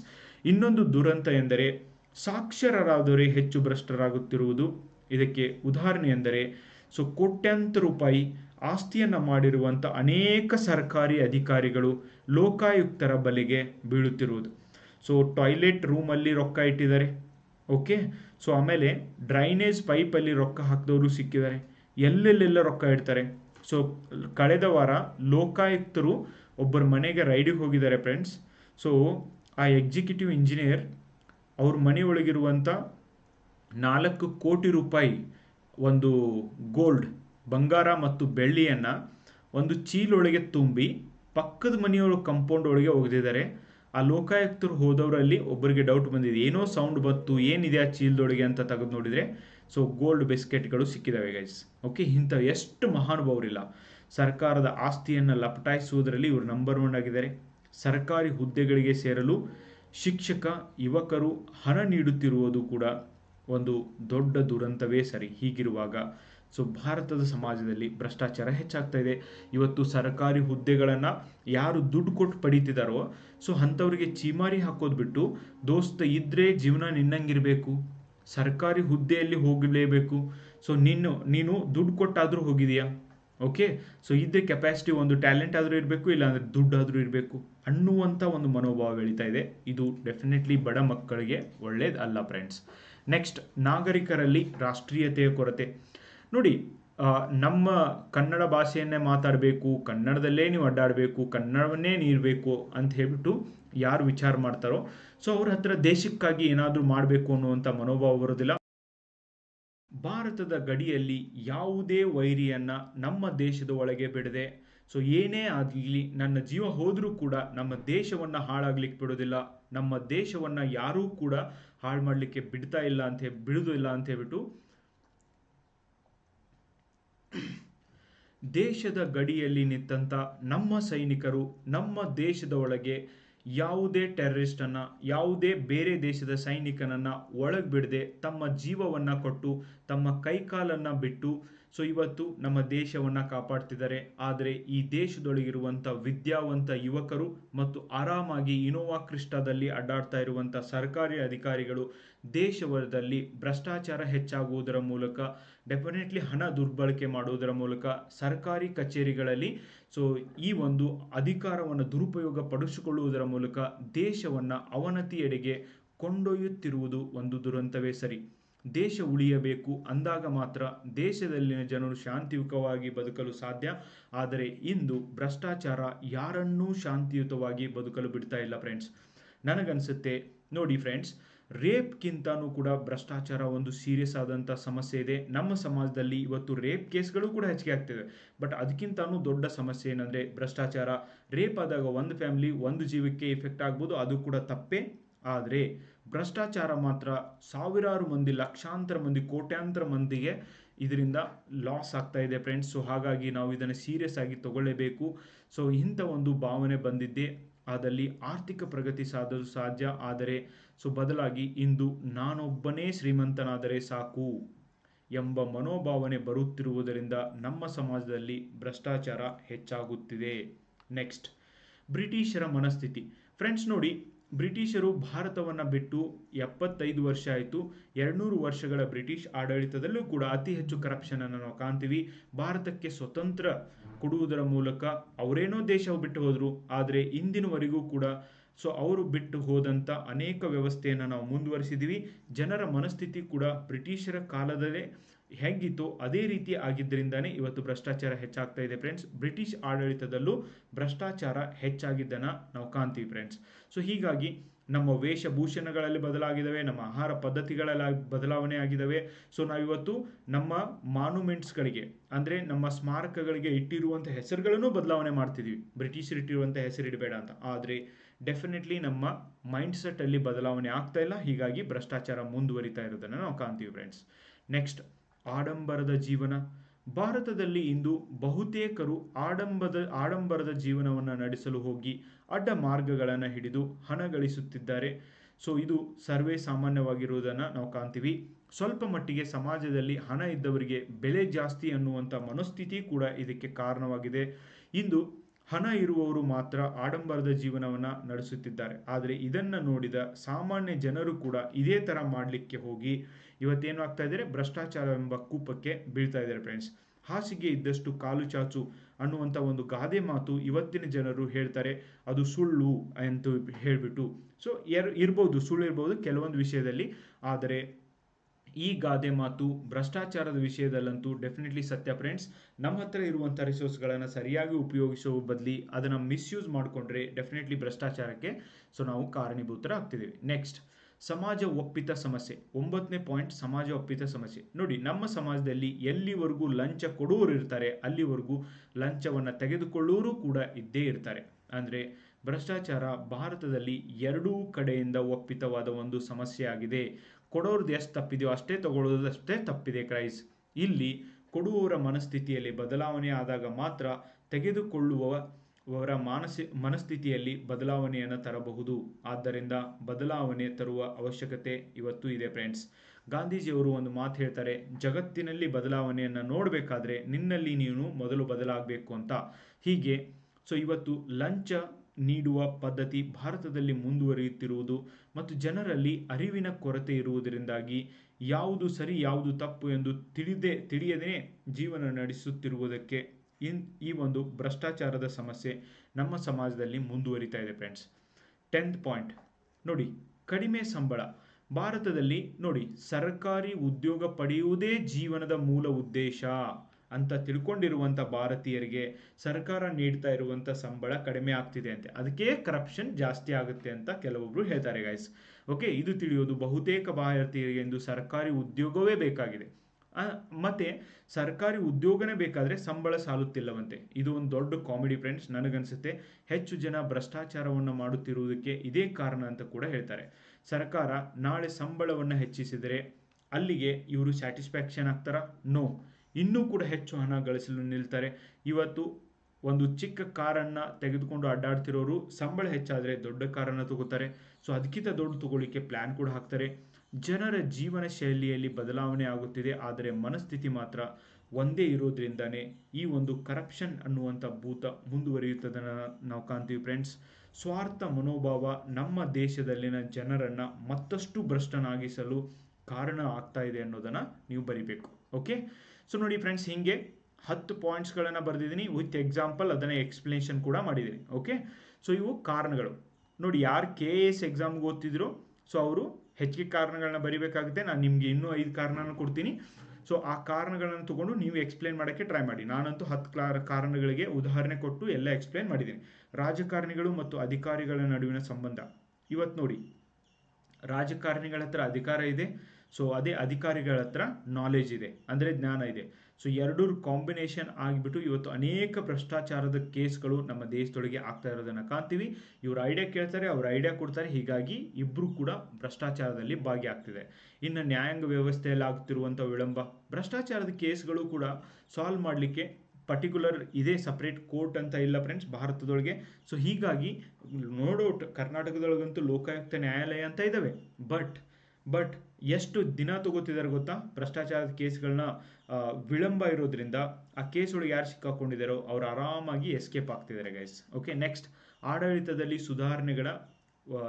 ಸುಧಾರಣೆಗಳ ವೈಫಲ್ಯತೆಗಳು. ಆಡಳಿತ ಸುಧಾರಣೆ ಅಂತೇನು ತರ್ತೀವಿ ನಾವು, ಬಟ್ ಅದನ್ನ ಇಂಪ್ಲಿಮೆಂಟ್ ಮಾಡೋದಿಲ್ಲ. ಹೊಸ ಶಿಕ್ಷಣ ಅಂತ ನೀತಿ ಅಂತ ತಂದಿದ್ದೀವಿ, ಬಟ್ ಎಷ್ಟು ಜನರಿಗೆ ಹೊಸ ಶಿಕ್ಷಣ ನೀತಿ ಇದೆ ಗೊತ್ತಿದೆ? ಈವನ್ ಟೀಚರ್ಗೂ ಕೂಡ ಹೊಸ ಶಿಕ್ಷಣ ನೀತಿ ಗೊತ್ತಿದೆಯಾ? ಟೀಚರ್ಗಳಿಗೆ ಗೊತ್ತಾಗಬೇಕಾಗಿತ್ತು. ಓಕೆ, ನೆಕ್ಸ್ಟ್, ನಾಗರಿಕರಲ್ಲಿ ಮಾನವೀಯ ಮೌಲ್ಯಗಳ ಕೊರತೆ. ಮಾನವೀಯ ಮೌಲ್ಯಗಳಂತೂ ಇವತ್ತು ಮಾಯ ಆಗ್ತಿದೆ. ದುಡ್ಡೇ ದೊಡ್ಡಪ್ಪ ಅನ್ನುವಂಥ ಕಾಲ ಬಂದೊದಗಿದೆ ಫ್ರೆಂಡ್ಸ್. ಓಕೆ, ಇದೇ ಥರ ಕಂಟೆಂಟ್ ಇರುವಂಥ, ಇದೇ ಥರ ಡೀಟೇಲ್ ಆಗಿ ಇನ್ಫಾರ್ಮೇಷನ್ ಇರುವಂಥ ಪ್ರಬಂಧ ಪುಸ್ತಕಕ್ಕಾಗಿ ಈ ನಂಬರ್ಗೆ ನೀವು ಕಾಂಟ್ಯಾಕ್ಟ್ ಮಾಡ್ಬೋದು ಫ್ರೆಂಡ್ಸ್. ಇನ್ನು ನಾನು ನನ್ನದೇ ಎನ್ನುವಂಥ ಸ್ವಾರ್ಥ ಮನೋಭಾವ, ನಾನೊಬ್ಬನ ಬದುಕಿದ್ರೆ ಸಾಕು, ನನಗೊಬ್ಬಗೆ ಎಲ್ಲ ಸಿಕ್ಕರೆ ಸಾಕು, ಉಳ್ಕಿದವ್ರು ನಾನು ವಿಚಾರ ಮಾಡುವಲ್ಲ ಅನ್ನೋದಂಥ ಮನೋಭಾವ ಕೂಡ ಡೆಫಿನೆಟ್ಲಿ ಭ್ರಷ್ಟಾಚಾರಕ್ಕೆ ಇವತ್ತು ಕಾರಣ ಆಗ್ತಾ ಇದೆ ಫ್ರೆಂಡ್ಸ್. ಓಕೆ, ಇವೆಲ್ಲ ಕಾರಣಗಳು, 15 ಕಾರಣಗಳನ್ನು ಬರೆದು ನೀವು ಎಕ್ಸ್ಪ್ಲೇನ್ ಮಾಡಿದರೆ ಇವನ್ KAS ಪರೀಕ್ಷೆಗೂ ಸಾಕು. PSI ಪರೀಕ್ಷೆ ಬರೆಯೋರು 10 ಕಾರಣನ ಬರೆದು 4ರಿಂದ 5 ಲೈನ್ ಎಕ್ಸ್ಪ್ಲೇನ್ ಮಾಡಿದರೆ ಸಾಕು ಫ್ರೆಂಡ್ಸ್. ಓಕೆ, ನೋಡಿ, ಇನ್ನು ಭ್ರಷ್ಟಾಚಾರದಿಂದಾಗುವ ದುಷ್ಪರಿಣಾಮಗಳು, ಇವುಗಳ ಮೇಲೂ ನಿಮಗೆ ಎಸ್ಸೆ ಕೇಳ್ಬೋದು. ಇವುಗಳನ್ನು ಕೂಡ ನಾನು ಪಾಯಿಂಟ್ಸ್ ಹಾಕಿದ್ದೀನಿ, ಪಾಯಿಂಟ್ಸ್ ಮಾತ್ರ ಎಕ್ಸ್ಪ್ಲೇನ್ ಮಾಡ್ತೀನಿ, ಉಳಿದ ಎಕ್ಸ್ಪ್ಲೇಷನ್ ನೀವು ಮಾಡ್ಕೋಬೇಕು. ದೇಶದ ಆರ್ಥಿಕ ಅಭಿವೃದ್ಧಿಯಲ್ಲಿ ಕುಂಠಿತವಾಗ್ತದೆ. ಈಗ ಒಂದು ದೇಶದೊಳಗೆ ಸರ್ಕಾರ ಒಂದು ಕೋಲ್ ಮೈನ್ ಅಂತ ಇದೆ. ಓಕೆ, ಕೋಲ್ ನಿಕ್ಷೇಪ ಇರುವಂಥದ್ದು. ಆ ಕೋಲ್ ಮೈನಲ್ಲಿ ಅದನ್ನು ಯಾವಾಗ ಬಿಡ್ಡಿಂಗ್ ಮಾಡ್ತಾರೋ ಇದರೊಳಗೆ ಕರಪ್ಷನ್ ಆದರೆ ಪ್ರತಿಯೊಂದರೊಳಗೂ. ಓಕೆ, ಜನರಿಗೆ ನರೇಗಾ ಪ್ರೋಗ್ರಾಮ್ ಒಳಗೆ ಸ್ಯಾಲ್ರಿ ಕೊಟ್ಟಿರುವಂಥ ದುಡ್ಡಲ್ಲಿ ಕರಪ್ಷನ್ ಆದರೆ, ಓಕೆ, ಬ್ರಿಡ್ಜ್ ಕಟ್ಟಕ್ಕೆ ಕೊಟ್ಟಿರುವಂಥ ಕನ್ಸ್ಟ್ರಕ್ಷನ್ ವರ್ಕಲ್ಲಿ ಕರಪ್ಷನ್ ಆದರೆ, ಹೀಗೆ ಭ್ರಷ್ಟಾಚಾರ ಎಲ್ಲ ಕಡೆ ಹೆಚ್ಚಾದರೆ ದೇಶದ ಆರ್ಥಿಕ ಅಭಿವೃದ್ಧಿ ಕುಂಠಿತವಾಗ್ತದೆ ಆಟೋಮೆಟಿಕ್ಲಿ. ಹೀಗಾಗಿ ಈ ಭ್ರಷ್ಟಾಚಾರದ ದುಷ್ಪರಿಣಾಮದಲ್ಲಿ ಇದು ಒಂದನೇದು. ಎರಡನೇದು, ಸಮಾಜದಲ್ಲಿ ಅಸಮಾನತೆ ಇನ್ನೂ ಹೆಚ್ಚಾಗುತ್ತೆ ಗೈಸ್, ಹಿಂಸಾಚಾರ ಆಗುತ್ತೆ ಇದರಿಂದ. ಸೊ ಸಮಾನತೆ ಯಾವಾಗ ಬರೋದಿಲ್ವೋ, ಎಲ್ಲಿವರೆಗೂ ಬರೋದಿಲ್ಲ ಅಲ್ಲಿವರೆಗೂ ಹಿಂಸಾಚಾರ ಕೂಡ ನಿಲ್ಲೋದಿಲ್ಲ. ಓಕೆ, ನೆಕ್ಸ್ಟ್ ಥರ್ಡ್ ಪಾಯಿಂಟ್, ಕಪ್ಪು ಹಣ ಮತ್ತು ಅಕ್ರಮ ಆಸ್ತಿ ಗಳಿಕೆಗೆ ಜನ ಹೆಚ್ಚು ಒತ್ತು ನೀಡುತ್ತಾರೆ. ಡೆಫಿನೆಟ್ಲಿ ಕಪ್ಪು ಹಣ ನೋಡಿ, ಭಾರತದೊಳಗೆ ಕಪ್ಪು ಹಣವನ್ನು ತರ್ತೀವಿ ಅಂತ 10 ವರ್ಷದ ಹಿಂದೆ ಹೇಳಿದರು. 10 ವರ್ಷ ಆಯಿತು, ಎಲ್ಲಿದೆ ಕಪ್ಪು ಹಣ? ಆಮೇಲೆ ಅಕ್ರಮ ಆಸ್ತಿ ಗಳಿಕೆಗೂ ಕೂಡ ಜನ ಇವತ್ತು ಮುಂದಾಗ್ತಿದ್ದಾರೆ. ನೆಕ್ಸ್ಟ್ 4ನೇದಾಗಿ, ಬಡವರು ಬಡವರಾಗೇ ಉಳಿತಿದ್ದಾರೆ, ಶ್ರೀಮಂತರು ಹೆಚ್ಚು ಶ್ರೀಮಂತರಾಗ್ತಾ ಹೋಗ್ತಿದ್ದಾರೆ. ಇದು ಕೂಡ ವೆರಿ ಡೇಂಜರಸ್. ಓಕೆ, ನೆಕ್ಸ್ಟ್, ಸಾಮಾನ್ಯ ಜನರಿಗೆ ಆರೋಗ್ಯ, ಶಿಕ್ಷಣ ವ್ಯವಸ್ಥೆ ಅಂತ ಮೂಲಭೂತ ಅವಶ್ಯಕತೆಗಳ ಕೊರತೆ ಏನಿದೆ ಅದು ಪೂರೈಸುವುದು ಕಷ್ಟ ಫ್ರೆಂಡ್ಸ್. ಭ್ರಷ್ಟಾಚಾರ ಆದಂಗೆ ಇದರ ಸಮಸ್ಯೆ ಹೆಚ್ಚಿಗೆ ಆಗುತ್ತೆ. ನೆಕ್ಸ್ಟ್, ವಿದೇಶಿ ಬಂಡವಾಳ ಹೂಡಿಕೆಗಳು ಕಡಿಮೆ ಆಗ್ತವೆ. ಇಷ್ಟೊಂದು ಭ್ರಷ್ಟಾಚಾರ ಇರುವಂಥ ಭಾರತದಲ್ಲಿ ಯಾಕೆ ವಿದೇಶಿಗರು ಹೂಡಿಕೆ ಮಾಡಬೇಕು ಅಂತ ಇಷ್ಟಪಡ್ತಾರೆ? ನೆಕ್ಸ್ಟ್, ಭ್ರಷ್ಟಾಚಾರ ಪ್ರಜಾಪ್ರಭುತ್ವ ವ್ಯವಸ್ಥೆಗೆ ಕೂಡ ಮಾರಕವಾಗಿದೆ. ಸೊ ಈ ಚುನಾವಣೆಗಳಲ್ಲೂ ಕೂಡ ಭ್ರಷ್ಟಾಚಾರ ಹೆಚ್ಚಾದಾಗ ಸೊ ಯಾವ ಒಂದು ಪೊಲಿಟಿಕಲ್ ಪಾರ್ಟಿ ದುಡ್ಡು ಕೊಡ್ತಾ ಇದೆಯೋ, ಯಾವ ಒಬ್ಬ ರಾಜಕಾರಣಿ ದುಡ್ಡು ಕೊಡ್ತಿದ್ದಾನೋ ಅವ್ರಿಗೆ ಮಾತ್ರ ಓಟ್ ಹಾಕ್ತಾರೆ. ಹೀಗಾಗಿ ಪ್ರಜಾಪ್ರಭುತ್ವ ವ್ಯವಸ್ಥೆಗೂ ಕೂಡ ಇದು ಮಾರಕವಾಗಿದೆ. ಇನ್ನು ಜನರಿಗೆ ಸಾಮಾಜಿಕ ನ್ಯಾಯ ಒದಗಿಸಲು ಸಾಧ್ಯವಾಗುವುದಿಲ್ಲ. ಡೆಫಿನೆಟ್ಲಿ ಗೈಸ್, ನೀವು ಫೇವರಿಟಿಸಮ್ ಮಾಡಿದರೆ, ನೀವು ದುಡ್ಡು ತೊಗೊಂಡು ಅವ್ರ ಕೆಲಸನ ಬೇಗ ಮಾಡಿಕೊಟ್ರೆ ಎಲ್ಲರಿಗೂ ಕೂಡ ಎಲ್ಲಿಂದ ನ್ಯಾಯ ಕೊಡಿಸ್ಕೊಡ್ತೀವಿ. ಸೊ ಸಾಮಾಜಿಕ ನ್ಯಾಯದ ಉಲ್ಲಂಘನೆ ಇಲ್ಲ ಆಗ್ತಾ ಇದೆ. ನೆಕ್ಸ್ಟ್, ಹೆಚ್ಚು ಅಪರಾಧಿಗಳು ದೇಶದಲ್ಲಿ ರಾಜಕಾರಣಿಗಳಾಗ್ತಾರೆ. ಡೆಫಿನೆಟ್ಲಿ. ಓಕೆ, ಸೊ ಕೊಲೆ ಮಾಡಿದರೂ ಪ್ರಾಬ್ಲಮ್ ಇಲ್ಲ, ರೇಪ್ ಮಾಡಿದರೂ ಪ್ರಾಬ್ಲಮ್ ಇಲ್ಲ, ದರೋಡೆಕೋರ ಆದರೂ ಪ್ರಾಬ್ಲಮ್ ಇಲ್ಲ. ಆದರೆ ಸೊ ಇಂಥವ್ರಿಗೇನೆ ನೀನೇ ನಮ್ಮ ಲೀಡರ್ ಅಣ್ಣ ಅಂತ ಹೇಳ್ಕೊಂಡು ಅಡ್ಡಾಡುವಂಥ ಜನ ಇದ್ದಾರೆ. ಹಾಗಾಗಿ ಸೊ ಈ ಅಪರಾಧಿಗಳು ಸಂಖ್ಯೆ ಕೂಡ ಹೆಚ್ಚಾಗುತ್ತೆ. ನೆಕ್ಸ್ಟ್, ಭಯೋತ್ಪಾದನೆ ಚಟುವಟಿಕೆಗಳಿಗೆ ಭ್ರಷ್ಟಾಚಾರ ಉತ್ತೇಜನೆ ನೀಡಬಹುದು. ಡೆಫಿನೆಟ್ಲಿ ಗೈಸ್, ಇವತ್ತು ಇಲ್ಲಿಗಲ್ ಆಗಿ ಗಳಿಸ್ತಾ ಇರುವಂಥ ದುಡ್ಡನ್ನು ಒಯ್ದು ಡೆಫಿನೆಟ್ಲಿ ಈ ಭಯೋತ್ಪಾದಕರಿಗೆ ನೀಡಬಹುದು. ಅದರಿಂದ ದೇಶದಲ್ಲಿ ಅಶಾಂತಿಯನ್ನು ಮೂಡಿಸ್ಲಿಕ್ಕೆ, ದೇಶದಲ್ಲಿ ಒಂದು ಕೆಟ್ಟ ವ್ಯವಸ್ಥೆಯನ್ನು ತರಲಿಕ್ಕೂ ಕೂಡ ಪ್ರಯತ್ನ ಮಾಡ್ಬೋದು ಫ್ರೆಂಡ್ಸ್. ಓಕೆ, ಇವೆಲ್ಲ ಸೊ ಅದರಿಂದ ಆಗುವಂಥ ಪರಿಣಾಮಗಳು. ಓಕೆ, ನೋಡಿ ಎಲ್ಲ ಪಾಯಿಂಟ್ಸ್ನು ಕೊಟ್ಟಿದ್ದೀನಿ, ಆರಾಮಾಗಿ ಕೇಳ್ಕೊಳ್ಳಿ. ನೆಕ್ಸ್ಟ್, ಭ್ರಷ್ಟಾಚಾರ ತಡೆಗೆ ಸರ್ಕಾರ ಕೈಗೊಂಡಂಥ ಕ್ರಮಗಳು. ಇನ್ನು ಸಲಹೆಗಳು ಅಂತ ಲಾಸ್ಟಿಗೆ ನಾನು ಹೇಳ್ತೀನಿ. ಸರ್ಕಾರ ಏನೇನು ಕ್ರಮ ಕೈಗೊಂಡಿದೆ ಕೆಲವೊಂದನ್ನು ಮಾತ್ರ ಹೇಳ್ತೀನಿ ಫ್ರೆಂಡ್ಸ್, ಇಲ್ಲಾಂದರೆ ಭಾಳ ಲಾಂಗ್ ಆಗುತ್ತೆ ವಿಡಿಯೋ. ಸೊ ಭ್ರಷ್ಟಾಚಾರ ತಡೆ ಕಾಯ್ದೆ 1988, ಈ ಕಾಯ್ದೆ ಅಂತೂ ಹಿಂಗೂ ಹೇಳುತ್ತೆ. ಸೊ ಯಾವುದೇ ಒಬ್ಬ ವ್ಯಕ್ತಿ ದುಡ್ಡು ಕೊಡೋದು ತಪ್ಪು, ದುಡ್ಡು ತಗೊಳ್ಳೋದು ತಪ್ಪು ಅಂತ ಕೂಡ ಹೇಳುತ್ತೆ. ಅಷ್ಟೇ ಅಲ್ಲ, ಮುಖ್ಯಮಂತ್ರಿಗಳು ಕೂಡ ಅಂದರೆ CMs ಮತ್ತು ಪ್ರೈಮ್ ಮಿನಿಸ್ಟರ್ ಆಫ್ ಇಂಡಿಯಾ ಇವರು ಕೂಡ ಈ ಕಾಯ್ದೆಯೊಳಗೆ ಬರ್ತಾರೆ. ಇವ್ರನ್ನ ಹಂಗೇನಾದರೂ ಭ್ರಷ್ಟಾಚಾರದ ಪ್ರಕರಣಗಳಲ್ಲಿ ಭಾಗಿಯಾದರೆ ಇವ್ರನ್ನ ಅರೆಸ್ಟ್ ಮಾಡ್ಬೋದು ಅಂತ ಕೂಡ ಈ ಭ್ರಷ್ಟಾಚಾರ ತಡೆ ಕಾಯ್ದೆ ಹೇಳುತ್ತೆ ಫ್ರೆಂಡ್ಸ್. ಸೊ ಸಾರ್ವಜನಿಕ ಸೇವೆಯಲ್ಲಿರುವವರು ಸಾರ್ವಜನಿಕ ಆಸ್ತಿಪಾಸ್ತಿಯನ್ನು ತಮ್ಮ ವೈಯಕ್ತಿಕ ಒಂದು ಉಪಯೋಗಕ್ಕೆ ಉಪಯೋಗಿಸಬಾರ್ದು ಅನ್ನೋದೇ ಈ ಒಂದು ಕಾಯ್ದೆ ಮೂಲ ಉದ್ದೇಶ ಆಗಿದೆ friends. Okay, next, money laundering act. ಇತ್ತೀಚೆಗೆ ಅರವಿಂದ್ ಕೇಜ್ರಿವಾಲ್ ಅವ್ರನ್ನ ಅರೆಸ್ಟ್ ಮಾಡಿದ್ದಾಗಿರ್ಬೋದು. ಓಕೆ, ಸೊ ಆಮ್ ಆದ್ಮಿ ಪಕ್ಷದ ಲೀಡರ್ಸ್ನ, ಶಿಬು ಸೋರೆನ್ ಅವ್ರನ್ನ ಎಲ್ಲರನ್ನೂ ಅರೆಸ್ಟ್ ಮಾಡಿದ್ದು ಈ money laundering act, PMLA act ಅಂತ ಇದಕ್ಕೆ ಕರಿತೀವಿ. ಸೊ ತಡೆಗಟ್ಟುವ ಕಾಯ್ದೆಯನ್ನು ಜಾರಿಗೆ ತರಲಾಗಿದೆ ಫ್ರೆಂಡ್ಸ್. ಇದು ಭ್ರಷ್ಟಾಚಾರದ ಮೂಲಕ ಸೊ ಅಕ್ರಮವಾಗಿ ಆಸ್ತಿ ಮಾಡುವವರು ಅಂದರೆ ತೆರಿಗೆಯನ್ನು ದೇಶಕ್ಕೆ ತೆರಿಗೆ ಕೋತ ಹೊಡೆದು ತಮ್ಮ ಹಣವನ್ನು ಬೇರೆ ದೇಶಕ್ಕೆ ಸಾಗಿಸಲು ಮಾಡ್ತಾ ಇರುವಂಥ ಒಂದು ಹಂಚಿಗೆ ಒಂದು ರಾಮಬಾಣವಾಗಿದೆ ಅಂತಲೇ ಹೇಳ್ಬೋದು ಮನಿ ಲಾಂಡ್ರಿಂಗ್ ಆ್ಯಕ್ಟ್. ಸೊ ಹೀಗಾಗಿ ಈ ಒಂದು ಆ್ಯಕ್ಟ್ ಇಂಪಾರ್ಟೆಂಟು ಗೈಸ್. ಸರ್ಕಾರ ಈ ಕ್ರಮವನ್ನು ಕೈಗೊಂಡಿದ್ದನ್ನು ನಾವು ಕಾಣ್ತೀವಿ. ಇನ್ನು 2005ರಲ್ಲಿ ಈ ಒಂದು ಮಾಹಿತಿ ಹಕ್ಕು ಕಾಯ್ದೆನ ಜಾರಿಗೆ ತರಲಾಗಿದೆ ಭಾರತದಾದ್ಯಂತ ಪಾರದರ್ಶಕತೆಯನ್ನು ಹೆಚ್ಚು ಮಾಡಲು. ಅಂದರೆ ಸರ್ಕಾರಿ ಒಂದು ಕಚೇರಿಯಲ್ಲಿ ಎಷ್ಟು ಜನ ವರ್ಕ್ ಮಾಡ್ತಿದ್ದಾರೆ, ಎಷ್ಟು ಜನ ಸ್ಯಾಲ್ರಿ ತಗೋತಿದ್ದಾರೆ, ಆಮೇಲೆ ಎಷ್ಟು ಜನರ ಏನೇನಿಲ್ಲ ಕೆಲಸ ಮಾಡಿದ್ದಾರೆ ಕಳೆದ ಒಂದು ತಿಂಗಳಲ್ಲಿ. ಹೀಗೆ ನಿಮಗೇನು ಬೇಕೋ ಆ ಇನ್ಫಾರ್ಮೇಷನನ್ನು ಈ ಮಾಹಿತಿ ಹಕ್ಕು ಕಾಯ್ದೆ ಪ್ರಕಾರ ಆನ್ಲೈನ್ ಮುಖಾಂತರ ಕೂಡ ಈಗ ತರಿಸ್ಕೋಬೋದು. 10 ರೂಪಾಯಿ ಕೊಟ್ಟು ನೀವು ಅಪ್ಲಿಕೇಶನ್ ಹಾಕಿದರೆ ನಿಮಗೆ ಉತ್ತರ ಸಿಗುತ್ತೆ ಗೈಸ್. ಸೊ ಹೀಗೆ ಸಿಟಿಜನ್ಸ್ಗೆ ಒಂದು ಹಕ್ಕನ್ನು ನೀಡಲಾಗಿದೆ ಫ್ರೆಂಡ್ಸ್. ಓಕೆ, ಸೊ ವ್ಯಾಪಮ್ ಹಗರಣ ನೀವು ಫಾರ್ ಎಕ್ಸಾಂಪಲ್ ಈ ಮಧ್ಯಪ್ರದೇಶದಲ್ಲಿ ಆದಂಥ ಒಂದು ವ್ಯಾಪಮ್ ಹಗರಣ ಆಗಿರ್ಬೋದು. ಆಮೇಲೆ ಗಣಿ ದನಿಗಳು ಅಂತ ಈ ರೆಡ್ಡಿ ಬ್ರದರ್ಸ್ ಏನಿದ್ರು ಕರ್ನಾಟಕದಲ್ಲಿ, ಸೊ ಅವರು ಮಾಡಿದಂಥ ಒಂದು ಬೆಳ್ಳಾರಿಯಲ್ಲಿ ಮಾಡಿದಂಥ ಹಗರಣ ಆಗಿರ್ಬೋದು. ಇವೆಲ್ಲವೂ ಕೂಡ ಈ 2005 ಕಾಯ್ದೆಯಿಂದನೇ ಹೊರಗೆ ಬಂದಿದ್ದನ್ನು ಕೂಡ ನಾವು ಕಾಣ್ತೀವಿ ಫ್ರೆಂಡ್ಸ್. ಇನ್ನು ಲೋಕಾಯುಕ್ತ ಕಾಯ್ದೆ 2013, ಕರ್ನಾಟಕ ಲೋಕಾಯುಕ್ತ ಆ್ಯಕ್ಟ್ 1984 ಜಾರಿಗೆ ಬಂದಿದೆ ಫ್ರೆಂಡ್ಸ್. ಲೋಕಾಯುಕ್ತ, ಕರ್ನಾಟಕದ ಲೋಕಾಯುಕ್ತ ಏನಿದೆಯೋ ದೇಶಾದ್ಯಂತ ಫೇಮಸ್ ಕೂಡ ಆಗಿದೆ. ಇಷ್ಟೆಲ್ಲ ಇದ್ರೂ ಕೂಡ ಮತ್ತೆ ಭ್ರಷ್ಟಾಚಾರದ ಕೇಸ್ಗಳು ಹೆಚ್ಚಿಗೆ ಆಗ್ತಿದ್ದಾವೆ. ಸಾರ್ವಜನಿಕ ಸೇವಕರ ತಪ್ಪುಗಳ ದೂರುಗಳ ತನಿಖೆಗಾಗಿ ಈ ಒಂದು ಲೋಕಪಾಲ್ ಮತ್ತು ಲೋಕಾಯುಕ್ತನ ಇಂಟ್ರೊಡ್ಯೂಸ್ ಮಾಡಲಾಗಿದೆ ಫ್ರೆಂಡ್ಸ್. ಬಟ್ ಇಂಟ್ರೊಡ್ಯೂಸ್ ಮಾಡಿದ್ದಾರೆ, ಬಟ್ ಕೆಲವೊಂದು ಸರ್ತಿ ಏನಾಗುತ್ತೆ ಅಂದರೆ ಈ ಲೋಕಾಯುಕ್ತದಲ್ಲಿರುವಂಥವರೇ ಎಷ್ಟು ದುಡ್ಡು ತೊಗೊಂಡಿದ್ದಾರೆ ಅಂತ ಬಹಳಷ್ಟು ಪಾರದರ್ಶಕತೆ ತರುವಂಥ ಅವಶ್ಯಕತೆ ಇದೆ friends. Okay, next 5th point ನೋಡಿ, whistle blowers act protection act 2014 ಏನು ಹೇಳುತ್ತೆ? ವಿಜಿಲ್ ಬ್ಲೋವರ್ಸ್ ಅಂದರೆ ಯಾರು ಅಂದರೆ, ಒಂದು ಕಂಪನಿಯಲ್ಲಿ ಆಗ್ತಾ ಇರುವಂಥ ಭ್ರಷ್ಟಾಚಾರವನ್ನು ಹೊರಗಡೆ ಬಂದು ಹೇಳ್ತಾರಲ್ವಾ, ಸೊ ಈ ಕಂಪನಿ ಒಳಗೆ ಈ ಥರ ಆಗ್ತಿದೆ ಅಂತ, ಅಂಥವ್ರಿಗೆ ವಿಜಿಲ್ ಬ್ಲೋವರ್ ಅಂತೀವಿ. ಅಂಥವ್ರನ್ನ ಎಷ್ಟೋ ಜನರನ್ನ ಕೊಲೆ ಮಾಡಿದ್ದಾರೆ friends. So RTI, right to information ಏನಿದೆಯಲ್ಲ, ಮಾಹಿತಿ ಹಕ್ಕು ಕಾಯ್ದೆ, ಅದರೊಳಗೆ ಇವರು ಕೆಲಸವನ್ನು ಮಾಡ್ತಾರೆ. ಬಟ್ ಇವರು ಅತಿ ಹೆಚ್ಚು ಜನ ಮರ್ಡರ್ ಕೂಡ ಆಗಿದೆ ಫ್ರೆಂಡ್ಸ್. 60 ಜನರ ಹತ್ಯೆಯನ್ನು ಮಾಡಲಾಗಿದೆ ಕಳೆದ ಒಂದು ವರ್ಷದಲ್ಲಿ. ಸೊ ಇದು ವಿಜಿಲ್ ಬ್ಲೋವರ್ಸ್ಗಳನ್ನು ಇವ್ರನ್ನ ಪ್ರೊಟೆಕ್ಟ್ ಮಾಡುವಂಥ ಅವಶ್ಯಕತೆ ತುಂಬಾ ಇದೆ ಫ್ರೆಂಡ್ಸ್. ಓಕೆ, ಇವೆಲ್ಲ ಸರ್ಕಾರ ತೆಗೆದುಕೊಂಡಂಥ ಕೆಲವೊಂದು ಕ್ರಮಗಳನ್ನು ಮಾತ್ರ ನಾನು ಹೇಳಿದ್ದೀನಿ. ಇನ್ನು ಆಡಳಿತಾತ್ಮಕ ಸುಧಾರಣೆಗಳು ಏನು ತಂದಿದ್ದಾರೆ, ಈ ಆಡಳಿತವನ್ನು ತಂದಿದ್ದಾರೆ ನೋಡಿ. ಮೊದಲೆಲ್ಲ ಈ ನರೇಗಾ ವರ್ಕರ್ಸ್ ಏನಿದ್ರು, Mahatma Gandhi rural guarantee act ಅಡಿಯಲ್ಲಿ ವರ್ಕ್ ಮಾಡೋರು ಏನಿದ್ರು, ಅವ್ರ ಸ್ಯಾಲ್ರಿ ಎಲ್ಲ ಹಣದಲ್ಲಿ ಕೊಡಲಾಗ್ತಿತ್ತು. ಬಟ್ ಈಗ ಅವರ ಅಕೌಂಟ್ಗೆ ಡೈರೆಕ್ಟ್ ಟ್ರಾನ್ಸ್ಫರ್ ಆಗ್ತಾ ಇದೆ. ಹಾಗೆ ರೇಷನ್ ಹಣ ಕೂಡ ಡೈರೆಕ್ಟ್ ಅಕೌಂಟ್ಗೆ ಟ್ರಾನ್ಸ್ಫರ್ ಆಗ್ತಾ ಇದೆ. ಈ ಆಡಳಿತದಿಂದಾಗಿ ಡೆಫಿನೆಟ್ಲಿ ಭ್ರಷ್ಟಾಚಾರ ಕಡಿಮೆ ಆಗಿದೆ ನಾನು ಕಾಣ್ತೀವಿ ಫ್ರೆಂಡ್ಸ್. ಸೊ ಅವರ ಅಕೌಂಟ್ಗೆ ಡೈರೆಕ್ಟಾಗಿ DBT, direct benefit transfer scheme ಅಂತ ಏನು ಮಾಡಿದ್ದೀವಿ, ಸೊ ಅದರಿಂದ ಡೆಫಿನೆಟ್ಲಿ ಭ್ರಷ್ಟಾಚಾರ ಕಡಿಮೆ ಆಗಲಿಕ್ಕೆ ಸಹಾಯ ಆಗಿದೆ ಫ್ರೆಂಡ್ಸ್. ಈ ಗವರ್ನೆನ್ಸಿಂದ ಇದು ಸಾಧ್ಯ ಆಗುತ್ತೆ. ನೆಕ್ಸ್ಟ್, ಇನ್ನು ಕೆಲವೊಂದು ರಾಜ್ಯಗಳಲ್ಲಿ ಕೆಲವೊಂದು ಸಾರ್ವಜನಿಕ ಸೇವೆಗಳಲ್ಲಿ ಕೆಲವೊಂದು ಪ್ರೋಗ್ರಾಮ್ಗಳನ್ನು ಇಂಪ್ಲಿಮೆಂಟ್ ಮಾಡಿದ್ದಾರೆ. ಅವು ಕೂಡ ಕುಂದು ಕೊರತೆ ಪರಿಹಾರಕ್ಕೆ ಒಂದು ಉದಾಹರಣೆ ಆಗಿದ್ದಾವೆ ಫ್ರೆಂಡ್ಸ್. ಕರ್ನಾಟಕದ ಸಕಾಲ ಅಂತ ಏನಿದೆ, ಎಲ್ಲ ಸೇವೆಗಳನ್ನು, ಸರ್ಕಾರದ ಎಲ್ಲ ಸೇವೆಗಳನ್ನು ಮನೆ ಬಾಗಿಲಿಗೆ ಒದಗಿಸುವ ಉದ್ದೇಶ ಈ ಒಂದು ಯೋಜನೆದಾಗಿದೆ. ಹೀಗಾಗಿ ಅಧಿಕಾರಶಾಹಿ ಆಗಿ ಯಾರು ಡಿಕ್ಟೇಟರ್ ಥರ ವರ್ಕ್ ಮಾಡೋಂಗಿಲ್ಲ. ಸೊ ಎಲ್ಲರೂ ಕೂಡ ಇಲ್ಲಿ ಸಮಾಜ ಸೇವಕರಾಗಿ ಜನರಿಗೆ ಸೇವೆಯನ್ನು ನೀಡುವುದೇ ಇದರ ಮೂಲ ಉದ್ದೇಶ ಕೂಡ ಆಗಿದೆ ಫ್ರೆಂಡ್ಸ್. ಓಕೆ, ನೆಕ್ಸ್ಟ್ ಆರ್ಥಿಕ ಸುಧಾರಣೆಗಳು. ಡೆಫಿನೆಟ್ಲಿ ಆರ್ಥಿಕ ಸುಧಾರಣೆಗಳನ್ನು ತರಲಾಗಿದೆ. ಉದಾರೀಕರಣ ಮತ್ತು ಖಾಸಗೀಕರಣ ಬಂದಾಗಿನಿಂದಾಗಿ ಪರವಾನಗಿ, ಲೈಸೆನ್ಸ್ ರಾಜ್ ಅಂತ ಕರಿತಿದ್ರು, ಆದರೆ ಇವತ್ತು ಭಾರತವನ್ನು ಲೈಸೆನ್ಸ್ ರಾಜ್ ಅನ್ನೋದಿಲ್ಲ. ಸಂಪತ್ತನ್ನು ಸಂಗ್ರಹಿಸಲು ತಮ್ಮ ಕಚೇರಿಗಳ ಅಧಿಕಾರವನ್ನು ದುರ್ಬಳಕೆ ಮಾಡುವುದನ್ನು ಇವತ್ತು ತಡೆಗಟ್ಟುವ ಉದ್ದೇಶದಿಂದನೇ ಈ ಒಂದು ಅಧಿಕಾರಶಾಹಿ ಯೋಚನೆಯಲ್ಲಿ ಬದಲಾವಣೆಯನ್ನು ತರಲಾಗಿದೆ ಅಂತ ನೀವು ಬರೀಬೋದು ಫ್ರೆಂಡ್ಸ್. ಓಕೆ, ಸೊ ಖಾಸಗೀಕರಣ, ಯಾರು ಬೆಸ್ಟ್ ಇದ್ದಾರೋ ಅವ್ರಿಗೆ ಜಾಬ್ ಕೊಡೋದು. Okay, no reservation, nothing. Okay, ಈ ಥರ.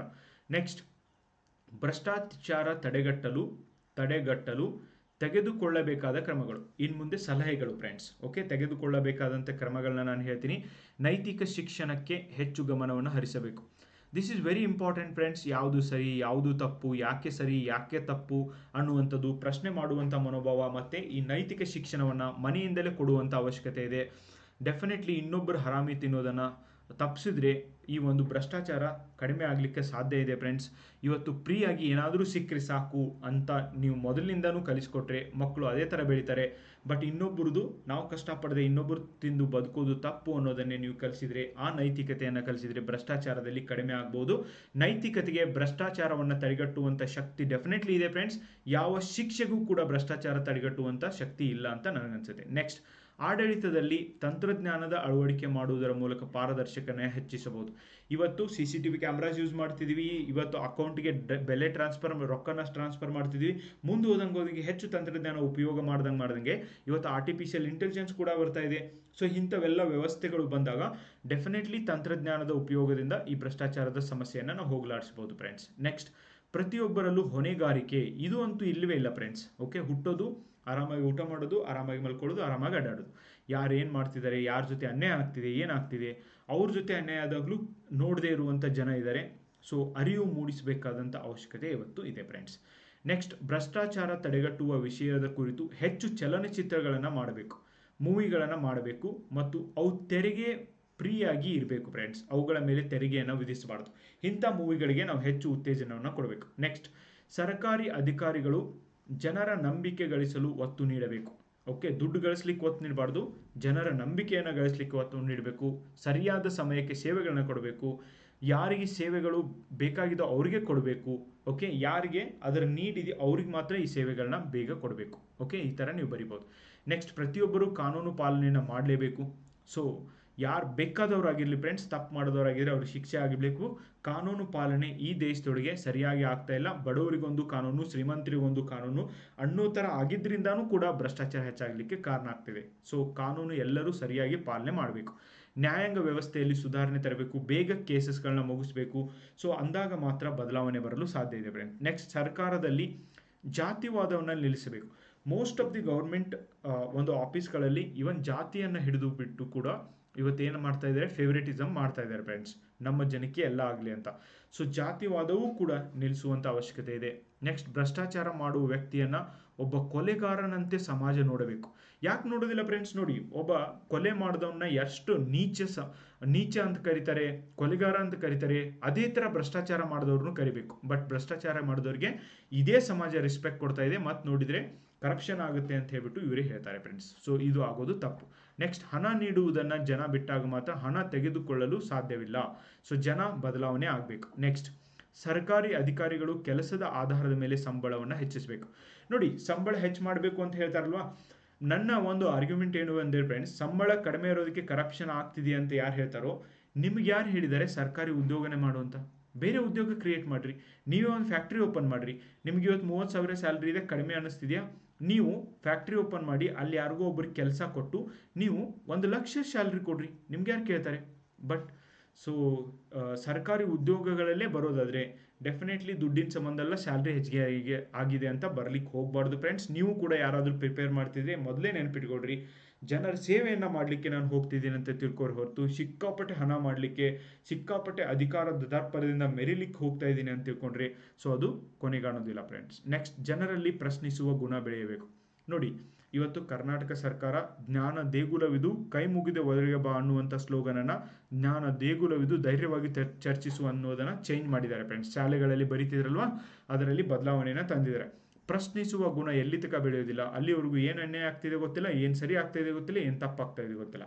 ಓಕೆ, ಹಾಗಾಗಿ ಪ್ರಶ್ನಿಸುವ ಗುಣ ಪ್ರತಿಯೊಬ್ಬ ಮನುಷ್ಯನಲ್ಲೂ ಕೂಡ ಬೆಳೆಯಲೇಬೇಕು. ನಾವು ಕರ್ನಾಟಕ ಸರ್ಕಾರ ನಾವು ಮನುಜರು ಎಂಬ ಕಾರ್ಯಕ್ರಮ ತುಂಬ ಉಪಯುಕ್ತ ಆಗ್ಬೋದು ಭ್ರಷ್ಟಾಚಾರವನ್ನು ಹೋಗಲಾಡಿಸಲಿಕ್ಕೆ. ವಾರದಲ್ಲಿ 2 ತಾಸು ಅಂದರೆ ಒಂದು ಫೀಲ್ಡನ್ನು ನಾವು ಮನುಷ್ಯರು ಎಂಬ ಒಂದು ಪ್ರೋಗ್ರಾಮ್ನ ಮಾಡಿ ಚಿಕ್ಕ ಮಕ್ಕಳನ್ನ ಸೆನ್ಸಿಟಿವ್ ಮಾಡ್ತಾ ಇರೋದು, ಜಾತಿ ವ್ಯವಸ್ಥೆಗಾಗಿರ್ಬೋದು, ಹೋಗ್ತಾ ಇರುವಂಥ ಕೆಲವೊಂದು ವಿಷಯಗಳನ್ನು ಅವರೊಂದಿಗೆ ಚರ್ಚಿಸಿ ಇಂಥ ಹೆಚ್ಚು ಪ್ರೋಗ್ರಾಮ್ಗಳನ್ನು ಮಾಡಿ ಸಮಾಜದಲ್ಲಿ ಸಮಾನತೆಯನ್ನು ತರಲಿಕ್ಕೆ ಟ್ರೈ ಮಾಡಬೇಕು ಫ್ರೆಂಡ್ಸ್. ನೆಕ್ಸ್ಟ್, ಜನರಲ್ಲಿ ದೇಶಾಭಿಮಾನ ಬೆಳೆಸಬೇಕು. ಓಕೆ, ಸೊ ಅಂದಾಗ ಮಾತ್ರ ನಮ್ಮ ದೇಶವನ್ನು ಉಳಿಸಲಿಕ್ಕೆ ಜನ ಸಹಾಯ ಮಾಡ್ತಾರೆ ಹೊರತು ಸೊ ಅಲ್ಲಿವರೆಗೂ ಸಹಾಯ ಮಾಡೋದಿಲ್ಲ. ನೆಕ್ಸ್ಟ್, ಕಾನೂನುಗಳ ಬಗ್ಗೆ ಅರಿವು ಮೂಡಿಸಬೇಕು.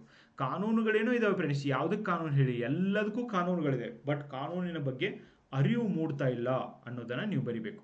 ಓಕೆ, ಅರಿವು ಮೂಡಿಸಿದ್ರೆ ಮಾತ್ರ ಡೆಫಿನೆಟ್ಲಿ ಈ ಭ್ರಷ್ಟಾಚಾರದ ಸಮಸ್ಯೆಯನ್ನು ಹೋಗಲಾಡಿಸ್ಬೋದು. 15 ಪಾಯಿಂಟ್ನ ಕೊಟ್ಟಿದ್ದೀನಿ ಫ್ರೆಂಡ್ಸ್ ನಾನು. ಓಕೆ, ಸೊ ಸೊಲ್ಯೂಷನ್ ಇವನ್ ಅವೆಲ್ಲ ನನ್ನ ಪಾಯಿಂಟ್ಸ್ಗಳು, ನನ್ನ ವಿಚಾರಗಳಿಂದ ಕೂಡ ತುಂಬಿದ್ದಾವೆ. ಓಕೆ, ನೀವು ನೋಡ್ಬೋದು. ಇನ್ನು ಲಾಸ್ಟಿಂಗ್ ನೀವು ಏನು ಬರಿಬೋದು, ಕರ್ನಾಟಕದಲ್ಲಿ ಮತ್ತು ದೇಶದಲ್ಲಿ ಆದ ಇತ್ತೀಚೆಗೆ ಬೆಳಕಿಗೆ ಬಂದ ಭ್ರಷ್ಟಾಚಾರ ಪ್ರಕರಣಗಳು. ಇವಕ್ಕೆ ಜಸ್ಟ್ ಎಕ್ಸಾಂಪಲ್ ಕೊಡ್ತಿದ್ದೀನಿ ಫ್ರೆಂಡ್ಸ್ ನಾನು.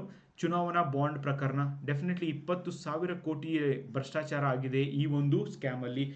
ಯಾವ ಸರ್ಕಾರಕ್ಕೂ ಯಾವ ಜನರಿಗೂ ಇದ್ರ ಬಗ್ಗೆ ನೆನಪಿಲ್ಲ, ಯಾಕಂದರೆ ಎಲೆಕ್ಷನ್ ಮುಗಿತಲ್ವಾ, ಇನ್ನು ಮುಂದೆ ಇದೇ ವ್ಯವಸ್ಥೆನೇ ಮುಂದುವರಿತದೆ. ಇದನ್ನು ಸ್ಟಾಪ್ ಮಾಡಬೇಕಂತ ಹೇಳಿದ್ದಾರೆ, ಬಟ್ ಸೊಲ್ಯೂಷನ್ನ ನಾವು ಹುಡುಕ್ಲೇಬೇಕಾಗಿದೆ ಫ್ರೆಂಡ್ಸ್. ಸೊ ನೋಡೋಣ.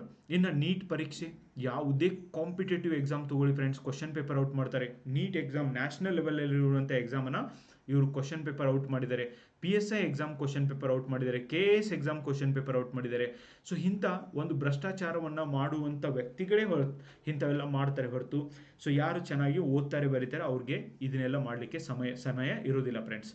ಸೊ ಈ ಒಂದು ನೀಟ್ ಎಕ್ಸಾಮ್ ಪಾಸ್ ಆಗಿಬಿಟ್ಟು ಫೇಕ್ ಡಾಕ್ಟರ್ಸ್, ಅಂದರೆ ಓದ್ದೇ ಬರೀದೇನೆ ಯಾರು ಡಾಕ್ಟರ್ ಆಗಿದ್ದಾರೆ ಅವ್ರ ಹತ್ರ ನೀವೇನಾದರೂ ಹೋದರೆ just imagine your life friends. Okay, so ಇಂಥ ಎಷ್ಟೋ ಡಾಕ್ಟರ್ಸ್ಗಳು ಆಲ್ರೆಡಿ ಇರ್ಬೋದಲ್ಲ ಫ್ರೆಂಡ್ಸ್ ನಮ್ಮ ಸಮಾಜದೊಳಗೆ. ಇದು ಒಂದು ಸ್ಕ್ಯಾಮು ಗೊತ್ತಾಗಿದೆ, ಇಲ್ಲ ಅಂದರೆ ಓಕೆ ಇರ್ಬೋದು. ನೆಕ್ಸ್ಟ್, ಕರ್ನಾಟಕದಲ್ಲಿ ಆದ PSI 545 ಸ್ಕ್ಯಾಮ್. ಓಕೆ, ನೋಡಿ, ರಾಜಕಾರಣಿಗಳೇ ಈ ಸ್ಕ್ಯಾಮ್ ಆಗೋಕ್ಕೆ ಕಾರಣ, ಬಟ್ ರಾಜಕಾರಣಿಗಳು ರೆಸ್ಪಾನ್ಸಿಬಿಲಿಟಿಯನ್ನು ತಗೊಳ್ತಾ ಇಲ್ಲ. ಇಂಥ ಪ್ರಕರಣಗಳಲ್ಲಿ ಯಾವ ವಿದ್ಯಾರ್ಥಿಗಳಿಗೆ ಅನ್ಯಾಯವಾಗಿದೆಯೋ ಸೊ ಆ ವಿದ್ಯಾರ್ಥಿಗಳು ತುಂಬ ನೋವನ್ನು ಅನುಭವಿಸ್ತಾರೆ ಫ್ರೆಂಡ್ಸ್. ಬಟ್ ಅದನ್ನು ಕೇಳಲಿಕ್ಕೆ ಯಾರೂ ಇಲ್ಲ ಈ ಸಮಾಜದೊಳಗೆ. ಸೊ ನಾಳೆ ಅಂಥವರು ಟೆರರಿಸ್ಟು, ಮಾವೋಯಿಸ್ಟು, ನಕ್ಸಲೈಟು ಆಗ್ಬೋದು, ಅವರೇ ಇಂಥವ್ರ ಮೇಲೆ ಬಾಂಬ್ ಕೂಡ ಹಾಕ್ಬೋದು. ಯಾಕಂದರೆ ಅಷ್ಟು ಕಷ್ಟಪಟ್ಟು ಓದಿ ಎಕ್ಸಾಮ್ಗಳು ಪಾಸಾಗಿ ಅದ ಮೇಲೂ ಕೂಡ ಇವರಿಗೆ ಯಾವುದೇ ರೀತಿಯಾದಂಥ ಆರ್ಡರ್ ಕಾಪಿನ ಕೊಟ್ಟಿಲ್ಲ, ಬಟ್ ಮತ್ತೆ ಮರಳಿ ಎಕ್ಸಾಮ್ ಮಾಡಿದರೆ ಅದನ್ನೂ ಕೂಡ ಕಾಂಟ್ರವರ್ಸಿ ಮಾಡಿರುವಂಥ ಸರ್ಕಾರ. ಸೊ ಇನ್ನೂ ಏನೇನೆಲ್ಲ ಇಂಥವೆಲ್ಲ ಕೆಲಸ ಮಾಡಿದರೂ ಕೂಡ ನಮ್ಮ ಜನ ಮಾತ್ರ ಸೇಮ್ ಅದೇ ಪೊಲಿಟಿಕಲ್ ಪಕ್ಷಗಳಿಗೆ ಹೊಳ್ಳಿ ಮುಳಿ ಓಟ್ ಹಾಕ್ತಾರೆ. ಸೊ ಯಾರಾದರೂ ರಿಯಾಲಿಟಿನ ಮಾತಾಡ್ತಾರೆ, ಯಾರಾದರೂ ಉಪಯೋಗ ಆಗೋದನ್ನು ಹೇಳ್ತಾರೆ ಅಂದರೆ ಅವ್ರ ಬಗ್ಗೆ ಯಾರೂ ತಲೆ ಕೆಡಿಸ್ಕೊಳ್ಳೋದಿಲ್ಲ, ಯಾಕಂದರೆ ಅವ್ರಿಗೂ ಅದು ಬೇಕಾಗಿಲ್ಲ ಫ್ರೆಂಡ್ಸ್. ಇನ್ನು KPSC 2011 ಭ್ರಷ್ಟಾಚಾರ ಪ್ರಕರಣ ನೋಡಿ, KPSC ಹಗರಣ ಆಗಿದ್ದು 2011ರಲ್ಲಿ. ಆಮೇಲೆ ಇದು ಸುಪ್ರೀಂ ಕೋರ್ಟ್ಗೆ ಹೋದಾಗಲೂ ಕೂಡ ಸುಪ್ರೀಂ ಕೋರ್ಟ್ ಹೇಳಿದೆ ಎಲ್ಲರೂ ದುಡ್ಡು ತೊಗೊಂಡಿದ್ದಾರೆ, ಈ ಒಂದು ರಿಕ್ರೂಟ್ಮೆಂಟ್ನ ಕ್ಯಾನ್ಸಲ್ ಮಾಡಿರಿ, ಇವರಿಗೆ ಆರ್ಡರ್ ಕಾಪಿ ಕೊಡಬೇಡಿ, ಸೊ ಇವ್ರನ್ನ ಬಿಟ್ಬಿಡಿ ಅಂತ ಹೇಳಿದ ಮೇಲೆ 10 ವರ್ಷ ವೇಟ್ ಮಾಡಿದ್ದಾರೆ ಕ್ಯಾಂಡಿಡೇಟ್ಗಳು. 10 ವರ್ಷ ಆದಮೇಲೆ ಸುಪ್ರೀಂ ಕೋರ್ಟ್ನ ಜಜ್ಮೆಂಟನ್ನೇ ಸೈಡಿಗಿಟ್ಟು ಈ ಎಲ್ಲ ಅಧಿಕಾರಿಗಳಿಗೆ ಇವತ್ತು ಆರ್ಡರ್ ಕಾಪಿನ ಕೊಟ್ಟಿದ್ದಾರೆ. ಸೊ ಅಂದರೆ ಭ್ರಷ್ಟಾಚಾರ ಪರಾಕಾಷ್ಠೆಯನ್ನು ಮುಟ್ಟಿದ್ದನ್ನು ನಾವು ಕಾಣ್ತೀವಿ ಫ್ರೆಂಡ್ಸ್. ಇಷ್ಟೊಂದು ಭ್ರಷ್ಟ ರಾಷ್ಟ್ರದಲ್ಲಿ ಯಾರೂ ಕೂಡ ಟ್ಯಾಲೆಂಟೆಡ್ ಆದವರು ಇರ್ತಾ ಇಲ್ಲ. ಅದಕ್ಕೇ ಅಮೆರಿಕ ಬೇರೆ ದೇಶಗಳಿಗೆ ಹೋಗಿ ಅಲ್ಲಿ ಕೆಲಸ ಮಾಡಿ ಅಲ್ಲಿಂದ ನೊಬೆಲ್ ಪ್ರೈಸ್ ಪಡಿತಿದ್ದಾರೆ. ಸೊ ನಮ್ಮ ದೇಶದೊಳಗೆ ಏನಿದ್ರು ದುಡ್ಡು ಕೊಡ್ತಾರೆ. ಓಕೆ, ಸೊ ಹೀಗಾಗಿ KPSC ಭ್ರಷ್ಟಾಚಾರ ನೋಡ್ಬೋದು. ಮೈಸೂರಿನಲ್ಲಿ ನಡೆದ ಇತ್ತೀಚೆಗೆ ಮೂಡಾ ಭ್ರಷ್ಟಾಚಾರ ಪ್ರಕರಣ, ಸಿದ್ದರಾಮಯ್ಯ ಅವರ ವೈಫ್ಗೆ 68 crore rupees ಒಂದು ದುಡ್ಡು ಟ್ರಾನ್ಸ್ಫರ್ ಆಗಿದೆ ಅಂತ ಏನು ಹೇಳಲಾಗ್ತಾ ಇದೆ. ಸೊ ಮೂಡಾ ಪ್ರಕರಣದಲ್ಲೂ ಕೂಡ ಎಲ್ಲ ಪೊಲಿಟಿಷಿಯನ್ ಎಲ್ಲ ಪಕ್ಷದವರು ಭಾಗಿದ್ದಾರೆ. ಓಕೆ, ಹೀಗಾಗಿ ಅವ್ರನ್ನ ಅವ್ರು ಪ್ರೊಟೆಕ್ಟ್ ಮಾಡ್ತಾರೆ. ಜಸ್ಟ್ ಒಂದು ನ್ಯೂಸ್ ಒಳಗಿರಲಿಕ್ಕೆ ಅವ್ರ ಬಗ್ಗೆ ಇವ್ರು ಸ್ಟೇಟ್ಮೆಂಟ್ ಕೊಡ್ತಾರೆ, ಇವ್ರ ಬಗ್ಗೆ ಅವ್ರು ಸ್ಟೇಟ್ಮೆಂಟ್ ಕೊಡ್ತಾರೆ. ಬಟ್ ಯಾವಾಗ ಅಸೆಂಬ್ಲಿಗೆ ಹೋಗ್ತಾರೋ ಅಲ್ಲಿ ಇಬ್ಬರು ತಪ್ಕೊಂಡು ಮಾತನಾಡ್ತಾರೆ ಫ್ರೆಂಡ್ಸ್. ಓಕೆ, ಸೊ ಈ ಥರ ವ್ಯವಸ್ಥೆ ಇರೋದನ್ನು ನಾವು ಕಾಣ್ತೀವಿ. ಇನ್ನು ವಾಲ್ಮೀಕಿ ನಿಗಮದಲ್ಲಿ ಒಂದೇ ದಿನ 90 crore ಹೆಚ್ಚಿಗೆ ಹಣ ಆಂಧ್ರದಲ್ಲಿರುವಂಥ ಒಬ್ಬ ವ್ಯಕ್ತಿಗೆ ಹೋಗಿದ್ದಾವೆ. ಸೊ ವಾಲ್ಮೀಕಿ ನಿಗಮದಲ್ಲಿ ಬಡವರಿಗಾಗಿ ಕೊಟ್ಟಿರುವಂಥ ಹಣವನ್ನು ಮಿಸ್ಯೂಸ್ ಮಾಡಿಕೊಂಡು ಇವತ್ತು ಭ್ರಷ್ಟಾಚಾರ ಪ್ರಕರಣ ಹೊರಗೆ ಬಂದಿದೆ. ಬಟ್ ಮುಂದಿಂದ ಏನು ಅಪ್ಡೇಟು ಅಂತ ಇನ್ನೂ ಆದರೂ ಸರ್ಕಾರ ಕೊಡ್ತಾ ಇಲ್ಲ. ಸೊ ಆ ದುಡ್ಡನ್ನು ಯಾಕೆ ಇವರು ರಿಕವರಿ ಮಾಡಿಲ್ಲ?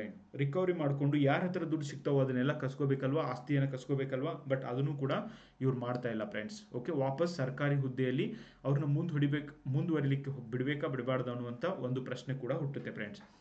ನೆಕ್ಸ್ಟ್ 40% ಸರ್ಕಾರದ ಹಣೆಪಟ್ಟ. ಹಿಂದಿನ ಸರ್ಕಾರ ಅಂತೂ 40% ಆಗಿತ್ತು ಫ್ರೆಂಡ್ಸ್. ಇವತ್ತಿನ ಸರ್ಕಾರ 100% ಆಗಿದೆ ಅಂತ ಕೆಲವರು ವ್ಯಂಗ್ಯ ಮಾಡ್ತಾರೆ. ಬಟ್ ನೀವೇ ವಿಚಾರ ಮಾಡಿರಿ ಎಷ್ಟು ಪರ್ಸೆಂಟ್ ಇದೆ, ಇದರಿಂದ ಅಭಿವೃದ್ಧಿ ಕುಂಠಿತವಾಗ್ತಾ ಇದೆ. ನೆಕ್ಸ್ಟ್, ಕರ್ನಾಟಕ ಲೋಕಾಯುಕ್ತರ ಬಲೆಗೆ ಬೀಳುತ್ತಿರುವ ಸರ್ಕಾರಿ ಅಧಿಕಾರಿಗಳು ಪ್ರತಿದಿನ ಬೀಳ್ತಿದ್ದಾರೆ ಫ್ರೆಂಡ್ಸ್. ಓಕೆ, ಪ್ರತಿದಿನ ಬೀಳ್ತಿದ್ದಾರೆ. ಸೊ ಇವರು ಒಂದು ಸ್ವಲ್ಪನಾದರೂ ವಿಚಾರ ಮಾಡಿ ಜೀವನ ನಡೆಸೋ ಹಾಗೆ ಮಾಡಬೇಕು. ನೆಕ್ಸ್ಟ್, ದೆಹಲಿ ಅಬಕಾರಿ ನೀತಿ 2023 ನೋಡಿ. ಅಬಕಾರಿ ನೀತಿಯಿಂದಾಗಿ ಇವತ್ತು ಅರವಿಂದ್ ಕೇಜ್ರಿವಾಲ್ ಅವರು ಜೈಲೊಳಗಿದ್ದಾರೆ. ಸೊ ಬಟ್ ಅಬಕಾರಿ ನೀತಿಯನ್ನು ಓದಿದರೆ ಅವ್ರದ್ದು ಏನೂ ತಪ್ಪಿಲ್ಲ ಅಂತ ಕೂಡ ಗೊತ್ತಾಗುತ್ತೆ. ಬಟ್ ಸರ್ಕಾರ ಇಲ್ಲಿ ಅಧಿಕಾರವನ್ನು ದುರುಪಯೋಗ ಮಾಡ್ಕೊಳ್ತಾ ಇದೆ, ಕರಪ್ಷನ್ನ ಮಾಡ್ತಾ ಇದೆ. ಭಾರತದ ಬಹುತೇಕ ರಾಜ್ಯಗಳಲ್ಲಿ ಆಗುತ್ತಿರುವ ಗಣಿ ಹಗರಣಗಳು ನೋಡಿ. ಇವತ್ತು ಐರನ್ ಓರ್ದಾಗಿರ್ಬೋದು, ಯಾವುದೇ ಗಣಿಯನ್ನು ನೋಡಿ ಅಲ್ಲಿ ಕಾಂಟ್ರವರ್ಸಿ ಆಗ್ತಾ ಇದೆ ಫ್ರೆಂಡ್ಸ್. ಇನ್ನು ಮೊನ್ನೆ ಉತ್ತರ ಪ್ರದೇಶ ಸರ್ಕಾರ 60,000 ಪೊಲೀಸ್ ಪೇದೆ ಹುದ್ದೆಗೆ ಕಾಲ್ಫಾರ್ಮ್ ಮಾಡಿತ್ತು. ಇದಕ್ಕೆ 60 ಲಕ್ಷ ಜನ ಅಪ್ಲೈ ಮಾಡಿದ್ದಾರೆ ಫ್ರೆಂಡ್ಸ್. ಓಕೆ, ಎಷ್ಟು? 60 ಲಕ್ಷ ಜನ ಅಪ್ಲೈ ಮಾಡಿದ್ದಾರೆ. ಸೊ ಹೀಗಾಗಿ ಆಮೇಲೆ 10 ಗಂಟೆಗೆ ಎಕ್ಸಾಮ್ ಇದೆ. ಓಕೆ, 10 AM ಎಕ್ಸಾಮ್ ಇದೆ. 9 ಗಂಟೆಗೆ ಕ್ವಶನ್ ಪೇಪರು ಎಲ್ಲರ ವಾಟ್ಸಪ್ ಒಳಗೂ ಬಂದಿದೆ. ಓಕೆ, ನೋಡಿ ಎಂಥ ವ್ಯವಸ್ಥೆ ಇದೆ. ಉತ್ತರ ಪ್ರದೇಶದಲ್ಲಿ ಆಗಿರುವಂಥ ಒಂದು ಇನ್ಸಿಡೆಂಟ್ ಗೈಸ್. ಹುದ್ದೆಯಲ್ಲಿ ಆದ ಭ್ರಷ್ಟಾಚಾರ ಪ್ರಕರಣ ಇದಕ್ಕೆ ಒಂದು ಉದಾಹರಣೆಯಾಗಿದೆ. ಎಲ್ಲ ರಾಜ್ಯಗಳಲ್ಲಿ ನಡೆಯುತ್ತಿರುವ ಭೂ ಹಗರಣಗಳು ಇದು ಏನಿದಾವೆ ನೋಡಿ. ಇವನ್ ನಮ್ಮ ರಾಜ್ಯದಲ್ಲಿ ಆದಂಥ ಮೂಡಾ ಹಗರಣ ಆಗಿರ್ಬೋದು. ಇನ್ನು 2024 18ನೇ ಲೋಕಸಭೆ ಚುನಾವಣೆಯಲ್ಲಿ 1 ಲಕ್ಷ ಕೋಟಿಗೂ ಅಧಿಕ ಹಣ ಖರ್ಚು ಮಾಡಿದ್ದು ಕೂಡ ಇದಕ್ಕೆ ಉದಾಹರಣೆಯಾಗಿದೆ. ಎಲ್ಲ ಪೊಲಿಟಿಕಲ್ ಪಾರ್ಟಿಗಳು ಸೇರಿ ಲೋಕಸಭೆ ಎಲೆಕ್ಷನ್ಗೆ 1 ಲಕ್ಷ ಕೋಟಿಗೂ ಅಧಿಕ ಹಣ ಹೆಚ್ಚಿಗೆ ಮಾಡ್ತಿದ್ದಾರೆ. ಅಂದರೆ ಹಣದ ಹೊಳೆನ ಹರಿಸ್ತಿದ್ದಾರೆ. ಎಲ್ಲಿಂದ ಬರುತ್ತೆ? ಎಲ್ಲನೂ ಕೂಡ ಕರಪ್ಷನ್ ಮಾಡಿತ್ತು. ನೆಕ್ಸ್ಟ್, ಭಾರತದಲ್ಲಿ 81 ಕೋಟಿ ಜನರು ಹತ್ತಿರ BPL ಕಾರ್ಡ್ಗಳು ಇದ್ದಾವೆ. ಇಲ್ಲೂ ಕೂಡ ಭ್ರಷ್ಟಾಚಾರವನ್ನು ನೋಡ್ಬೋದು. 81 ಕೋಟಿ ಜನ ಹೆಂಗೆ ಬಡವರಿದ್ದಾರೆ. ಸರ್ಕಾರ ನೋಡಿದರೆ ಇವನ್ ಅನ್ಎಂಪ್ಲಾಯ್ಮೆಂಟ್ ರೇಟ್ ಕೂಡ 9.2% ಇದೆ ಅಂತ ಹೇಳ್ತಿದ್ರೆ, ಬಡವರು ಕೂಡ ಇವತ್ತು ಯಾರೂ ಇಲ್ಲ. ಕಳೆದ 20 ವರ್ಷಗಳಲ್ಲಿ 20 ಕೋಟಿ ಜನರ 10 ವರ್ಷಗಳಲ್ಲಿ 20 ಕೋಟಿ ಜನರನ್ನ ಬಡತನದ ರೇಖೆಯಿಂದ ಹೊರಗೆ ತಂದಿದೆ ಅಂತ ಹೇಳ್ತಿದ್ದಾರೆ. ಹಾಗಂದ್ರೆ 81 ಕೋಟಿ ಜನರ ಹತ್ರ BPL ಕಾರ್ಡ್ ಹೆಂಗೆ ಬರ್ತವೆ ಬಡತನದಿಂದ ಹೊರಗೆ ಬಂದಿದ್ರೆ? ನೀವೇ ವಿಚಾರ ಮಾಡಿ ಫ್ರೆಂಡ್ಸ್. ಇನ್ನು ಪೂಜಾ ಖೇಡ್ಕರ್ ಅವರ ಭ್ರಷ್ಟಾಚಾರ ಪ್ರಕರಣ, IAS ಆಫೀಸರ್ ಆಗಿದ್ದು ಎಷ್ಟೆಲ್ಲ ಸುಳ್ಳು ಹೇಳಿದ್ದಾರೆ ಫ್ರೆಂಡ್ಸ್, ಎಷ್ಟೆಲ್ಲ ಫೇಕ್ ಡಾಕ್ಯುಮೆಂಟ್ನ ಇವ್ರು ಕೊಟ್ಟಿದ್ದಾರೆ. ಇನ್ನು ಗೌತಮ್ ಅದಾನಿಯವರ ಷೇರು ಮಾರುಕಟ್ಟೆ ಭ್ರಷ್ಟಾಚಾರ ಪ್ರಕರಣ ಆಗಿರ್ಬೋದು. ಹಿಂಡನ್ಬರ್ಗ್ ಕೊಟ್ಟಿರುವಂಥ ಒಂದು ವರದಿ ಪ್ರಕಾರ ಇವರು ಕೂಡ ಭ್ರಷ್ಟಾಚಾರದಲ್ಲಿ ಭಾಗಿಯಾಗಿದ್ರು. ಬಟ್ ಯಾರೂ ಏನೂ ಮಾಡೋಕ್ಕಾಗಿಲ್ಲ ಫ್ರೆಂಡ್ಸ್. ಇನ್ನು ಬಿಹಾರ್ ರಾಜ್ಯದಲ್ಲಿ ಕಳೆದ 15 ದಿನಗಳಲ್ಲಿ 10 ಸೇತುವೆಗಳು ಕುಸಿದಿತ್ತು, ಬ್ರಿಡ್ಜ್ಗಳು ಕುಸಿದಿದ್ದನ್ನು ಕಾಣ್ತೀವಿ. ಇಂಥ ಒಂದು ಕಳಪೆ ಕಾಮಗಾರಿ ಆಗಲಿಕ್ಕೆ ಭ್ರಷ್ಟಾಚಾರವೂ ಕೂಡ ಡೆಫಿನೆಟ್ಲಿ ಕಾರಣ ಇದ್ದೇ ಇರುತ್ತೆ ಫ್ರೆಂಡ್ಸ್. ನೆಕ್ಸ್ಟ್ 18th one, ಶಿಕ್ಷಕರ ನೇಮಕಾತಿಯಲ್ಲಿ ಭ್ರಷ್ಟಾಚಾರ. ನೋಡಿ, ಇವನ್ ಶಿಕ್ಷಕರನ್ನು ಕೂಡ ಫೇಕ್ ಶಿಕ್ಷಕರನ್ನ ನೇಮಕ ಮಾಡಿದರೆ, ಅಲ್ಲೂ ಭ್ರಷ್ಟಾಚಾರ ಮಾಡಿದರೆ, ಇನ್ನೇನು ನೈತಿಕತೆ ಉಳಿತು, ಇನ್ನೇನು ಪಾಠ ಉಳಿತು, ಇನ್ನೇನು ತರ್ಕ ಉಳಿತು, ಇನ್ನೇನು ಸೈಂಟಿಫಿಕ್ ಟೆಂಪರ್ ಉಳಿತು, ನೀವೇ ವಿಚಾರ ಮಾಡಿ ಫ್ರೆಂಡ್ಸ್. ಓಕೆ, ಸೊ ಈ ಥರ ನೀವು ಕಾರಣಗಳು, ಪರಿಣಾಮಗಳು, ಸರ್ಕಾರ ತೆಗೆದುಕೊಂಡಂಥ ಪರಿಹಾರಗಳು ಮತ್ತು ನಿಮ್ಮ ಪ್ರಕಾರದ ಪರಿಹಾರಗಳನ್ನು ಕೂಡಿಸಿ ಬರಿಬೋದು ಫ್ರೆಂಡ್ಸ್. ಈಗ ನಾನು ಕನ್ಕ್ಲೂಷನ್ಗೆ ಬಂದಿದ್ದೀನಿ. ಸೊ ಕನ್ಕ್ಲೂಷನಲ್ಲಿ ಏನು ಬರಿಬೋದು, ಬ್ಯಾಲೆನ್ಸ್ ಹೆಂಗೆ ಮಾಡ್ಬೋದು ಅಂತ ನೋಡಿ. ಸ್ವತಂತ್ರ ಭಾರತದಲ್ಲಿ ಭ್ರಷ್ಟಾಚಾರ ತಡೆಗಟ್ಟಲು ಅನೇಕ ಕಾನೂನುಗಳು ಜಾರಿಗೆ ತರಲಾಗಿದೆ. ಕಾನೂನು ಇಲ್ಲಂತಲ್ಲ, ಕಾನೂನಿಗೆ ಭ್ರಷ್ಟಾಚಾರ ತಡೆಯುವಂಥ ಶಕ್ತಿ ಇಲ್ಲ, ಆದರೆ ಭ್ರಷ್ಟಾಚಾರ ಮಾತ್ರ ನಿಲ್ಲುತ್ತಿಲ್ಲ. ಕಾನೂನಿಗೆ ಭ್ರಷ್ಟಾಚಾರ ತಡೆಯುವ ಶಕ್ತಿ ಇಲ್ಲ. ಹಾಗಾಗಿ ಇದು ಒಂದು ಸಾಮಾಜಿಕ ಸಮಸ್ಯೆಯಾಗಿ ನಮ್ಮ ದೇಶದಲ್ಲಿ ಮುಂದುವರಿಯುತ್ತಿರುವುದನ್ನು ನಾವು ಕಾಣ್ತೀವಿ. ಇಲ್ಲಿ ಹಣ ನೀಡುವವರೂ ಭ್ರಷ್ಟರೇ, ಓಕೆ, ಹಾಗೆ ಹಣ ತೆಗೆದುಕೊಳ್ಳುವವರು ಕೂಡ ಭ್ರಷ್ಟರೇ ಆಗಿದ್ದಾರೆ ಫ್ರೆಂಡ್ಸ್. ಓಕೆ, ಸಮಾಜದಲ್ಲಿ ಕಾನೂನುಗಳ ಅರಿವು ಮೂಡಿಸುವುದು ಮತ್ತು ಮಕ್ಕಳಲ್ಲಿ ನೈತಿಕ ಶಿಕ್ಷಣವನ್ನು ನೀಡುವುದರಿಂದ ಭ್ರಷ್ಟಾಚಾರದ ಸಮಸ್ಯೆಯನ್ನು ಡೆಫಿನೆಟ್ಲಿ ಕಡಿಮೆ ಮಾಡಬಹುದು, ಬುಡ ಸಮೇತ ಕಿತ್ತೆಗೆಯಲು ಸಾಧ್ಯವಾಗುತ್ತದೆ. ಅರಿವೇ ಗುರು, ಓಕೆ ಅನ್ನುವಂಥ ಒಂದು ಮಾತಿದೆ ಫ್ರೆಂಡ್ಸ್. ಪ್ರತಿಯೊಬ್ಬ ವ್ಯಕ್ತಿಯೂ ಕೂಡ, ನಾಗರಿಕರು ಕೂಡ ಭ್ರಷ್ಟಾಚಾರದ ವಿರುದ್ಧ ಹೋರಾಡಲು ಸೈನಿಕರಾಗದಾಗ ಮಾತ್ರ, ಭ್ರಷ್ಟಾಚಾರದ ವಿರುದ್ಧ ಹೋರಾಡುವ ಸೈನಿಕರಾದಾಗ ಮಾತ್ರ ಈ ಸಮಸ್ಯೆಗೆ ಒಂದು ಪರಿಹಾರ ಬರಲು ಸಾಧ್ಯ ಇದೆ ಫ್ರೆಂಡ್ಸ್. ಮುಂದುವರಿಯುತ್ತಿರುವ ಬಹುತೇಕ ಸಮಾಜದಲ್ಲಿ ಸಮಾನತೆ ಬರಲಿಕ್ಕೆ ಮತ್ತು ಈ ಒಂದು ಭ್ರಷ್ಟಾಚಾರ ಹೆಚ್ಚಿಗೆ ಆಗಲಿಕ್ಕೆ ಕಾರಣನೇ ಈ ಇನ್ಇಕ್ವಾಲಿಟಿ, ಅಸಮಾನತೆ ಅನ್ನೋದು ನಾವು ಬರಿಬೇಕು. ತಪ್ಪು ಮಾಡುವುದು ಸಹಜ, ಆದರೆ ತಿದ್ದಿ ನಡೆಯುವುದೇ ಮನುಷ್ಯನ ಗುಣವಾಗಿದೆ. ಹಾಗಾಗಿ ಇಂಥ ಒಂದು ಮಾತಿನಂತೆ ಭವಿಷ್ಯದಲ್ಲಿ ಭ್ರಷ್ಟಾಚಾರ ತಡೆಗಟ್ಟಲು ಅನಿವಾರ್ಯತೆ ಮತ್ತು ಅವಶ್ಯಕತೆ ಭಾರತದ ಸಮಾಜಕ್ಕಿದೆ. ಇಲ್ಲ ಅಂದರೆ ಯಾವತ್ತೂ ಕೂಡ ಒಂದು ಈಕ್ವಾಲಿಟಿ ಬರಲಿಕ್ಕೆ ಸಾಧ್ಯ ಇಲ್ಲ. ಅಂದಾಗ ಮಾತ್ರ ನೋಡಿ, ನಮ್ಮ ಗುರಿ ಇದೆ 2047ಕ್ಕೆ ನಮ್ಮ ದೇಶವನ್ನು ವಿಕಸಿತ ದೇಶವನ್ನಾಗಿ ಮಾಡಿಸಲು. ಯಾವಾಗ ನಾವೆಲ್ಲರೂ ಕೂಡ ಇದರ ಬಗ್ಗೆ ಅವೇರ್ನೆಸ್ನ ಮೂಡುತ್ತೆ, ಭ್ರಷ್ಟಾಚಾರ ಕಡಿಮೆ ಆಗುತ್ತೆ, ದೇಶದ ಸರ್ವತೋಮುಖ ಅಭಿವೃದ್ಧಿಗೆ ಇದು ಸಹಕಾರಿಯಾಗ್ತದೆ. ಆದ್ದರಿಂದ ಈ ವಿಷಯವನ್ನು ಕುರಿತು ಹೆಚ್ಚು ಸಾಮಾಜಿಕ ಸ್ಥಳಗಳಲ್ಲಿ ಮಾತನಾಡಬೇಕು, ಅವೇರ್ನೆಸ್ ಮೂಡಿಸಬೇಕು. ಸಮಾಜದಲ್ಲಿ ಅರಿವು ಮೂಡಿಸಿದಾಗ ಮಾತ್ರ ಭ್ರಷ್ಟಾಚಾರದಂಥ ಒಂದು ಸಮಸ್ಯೆಯನ್ನು ತೆಗೆದುಹಾಕಲಿಕ್ಕೆ ಸಾಧ್ಯ ಆಗುತ್ತೆ ಅಂತ ನನಗನ್ಸುತ್ತೆ ಫ್ರೆಂಡ್ಸ್. ಇಷ್ಟು ಹೇಳಿ ನೀವು ಫುಲ್ ಸ್ಟಾಪ್ ಕೊಟ್ಟರೆ ಸಾಕು. ಓಕೆ, ಭ್ರಷ್ಟಾಚಾರದ ಬಗ್ಗೆ ನೀವು ಒಂದು ಎಸ್ಸೆನ ಮಾಡಿಕೊಡಿ ಅಂತ ಹೇಳಿದ್ರಿ. ನಾನು ಅದಕ್ಕೆ ಒಂದಲ್ಲ ಮಲ್ಟಿಪಲ್ ಆ್ಯಂಗಲಿಂದ ಎಲ್ಲ ಉದಾಹರಣೆಗಳನ್ನು ಹೇಳಿ, ಓಕೆ, ಏನೇನು ಪಾಸಿಬಲ್ ಇದೆಯೋ ಅದನ್ನೆಲ್ಲ ಹಾಕಿ ನಾನು ನಿಮಗೆ ಎಸ್ಸೆನ ಮಾಡಿಕೊಟ್ಟಿದ್ದೇನೆ ಫ್ರೆಂಡ್ಸ್. ಓಕೆ, ಇದನ್ನು ನೀವು ನೋಡಿ ನಿಮ್ಮ ಫ್ರೆಂಡ್ಸೊಂದಿಗೂ ಕೂಡ ಶೇರ್ ಮಾಡಿ. ಮತ್ತೆ ನಿಮಗೆ ಯಾವುದಾದ್ರೂ ಕರೆಂಟ್ ಅಫೇರ್ಸ್ ಇದೆ, ಸರಿ ಪ್ರಬಂಧವನ್ನು ಮಾಡಿಕೊಡಿದ್ರೆ ಡೆಫಿನೆಟ್ಲಿ ಹೇಳಿ, ನಾನು ಮಾಡಿಕೊಡ್ತೀನಿ. ಹಾಗೆ ನಮ್ಮ ಪುಸ್ತಕದ ಬಗ್ಗೆ ಕೂಡ ನೀವು ತೊಗೊಂಡು ಓದಿದರೆ ನಿಮ್ಮ ಫ್ರೆಂಡ್ಸ್ಗೂ ಕೂಡ ಹೇಳಿ, ಪುಸ್ತಕಕ್ಕೆ ಸಪೋರ್ಟ್ ಮಾಡಿ ಫ್ರೆಂಡ್ಸ್. ಉತ್ತಮವಾದಂಥ ಒಂದು ಕಂಟೆಂಟ್ನ ಕೊಟ್ಟರೆ ಅದಕ್ಕೆ ಸಪೋರ್ಟ್ ಮಾಡೋದರಲ್ಲಿ ಏನೂ ತಪ್ಪಿಲ್ಲ. ನಿಮ್ಮ ಸಪೋರ್ಟ್ ನಮಗೆ ತುಂಬಾ ಇಂಪಾರ್ಟೆಂಟ್. ಇದನ್ನೆಲ್ಲ ಮಾಡಲಿಕ್ಕೆ ಸಿಕ್ಕಾಪಟ್ಟೆ ಟೈಮ್ ಹಿಡಿಯುತ್ತೆ, ಬಟ್ ಆದರೂ ಕೂಡ ವಿದ್ಯಾರ್ಥಿಗಳ ದೃಷ್ಟಿಯಿಂದ ಒಂದು ಒಳ್ಳೆಯ ಇನಿಷಿಯೇಟಿವ್ನ ನಾವು ತೊಗೊಂಡಿದ್ದೀವಿ. ಇದಕ್ಕೆ ನಿಮ್ಮ ಸಪೋರ್ಟ್ ಬೇಕು. ಪುಸ್ತಕವನ್ನು ಆರ್ಡರ್ ಮಾಡಿ ನಿಮ್ಮ ಫ್ರೆಂಡ್ಸೊಂದಿಗೆ ಈ ಒಂದು ವಿಡಿಯೋನ ಶೇರ್ ಮಾಡೋದನ್ನು ಮರಿಬೇಡಿ. ನನ್ನ ನಂಬರ್ ಕೂಡ ಇಲ್ಲಿದೆ, ನೀವು ನಂಬರ್ಗೆ ಕಾಂಟ್ಯಾಕ್ಟ್ ಮಾಡ್ಬೋದು. Thank you so much for watching the video ಬಗ್ಗೆ ನಿಮ್ಮ ಅನಿಸಿಕೆ ಏನು ಅನ್ನೋದನ್ನು ಕೆಳಗಡೆ ಕಮೆಂಟ್ ಬಾಕ್ಸಲ್ಲಿ ತಿಳಿಸೋದನ್ನು ಕೂಡ ಮರಿಬೇಡಿ friends. Thank you and bye.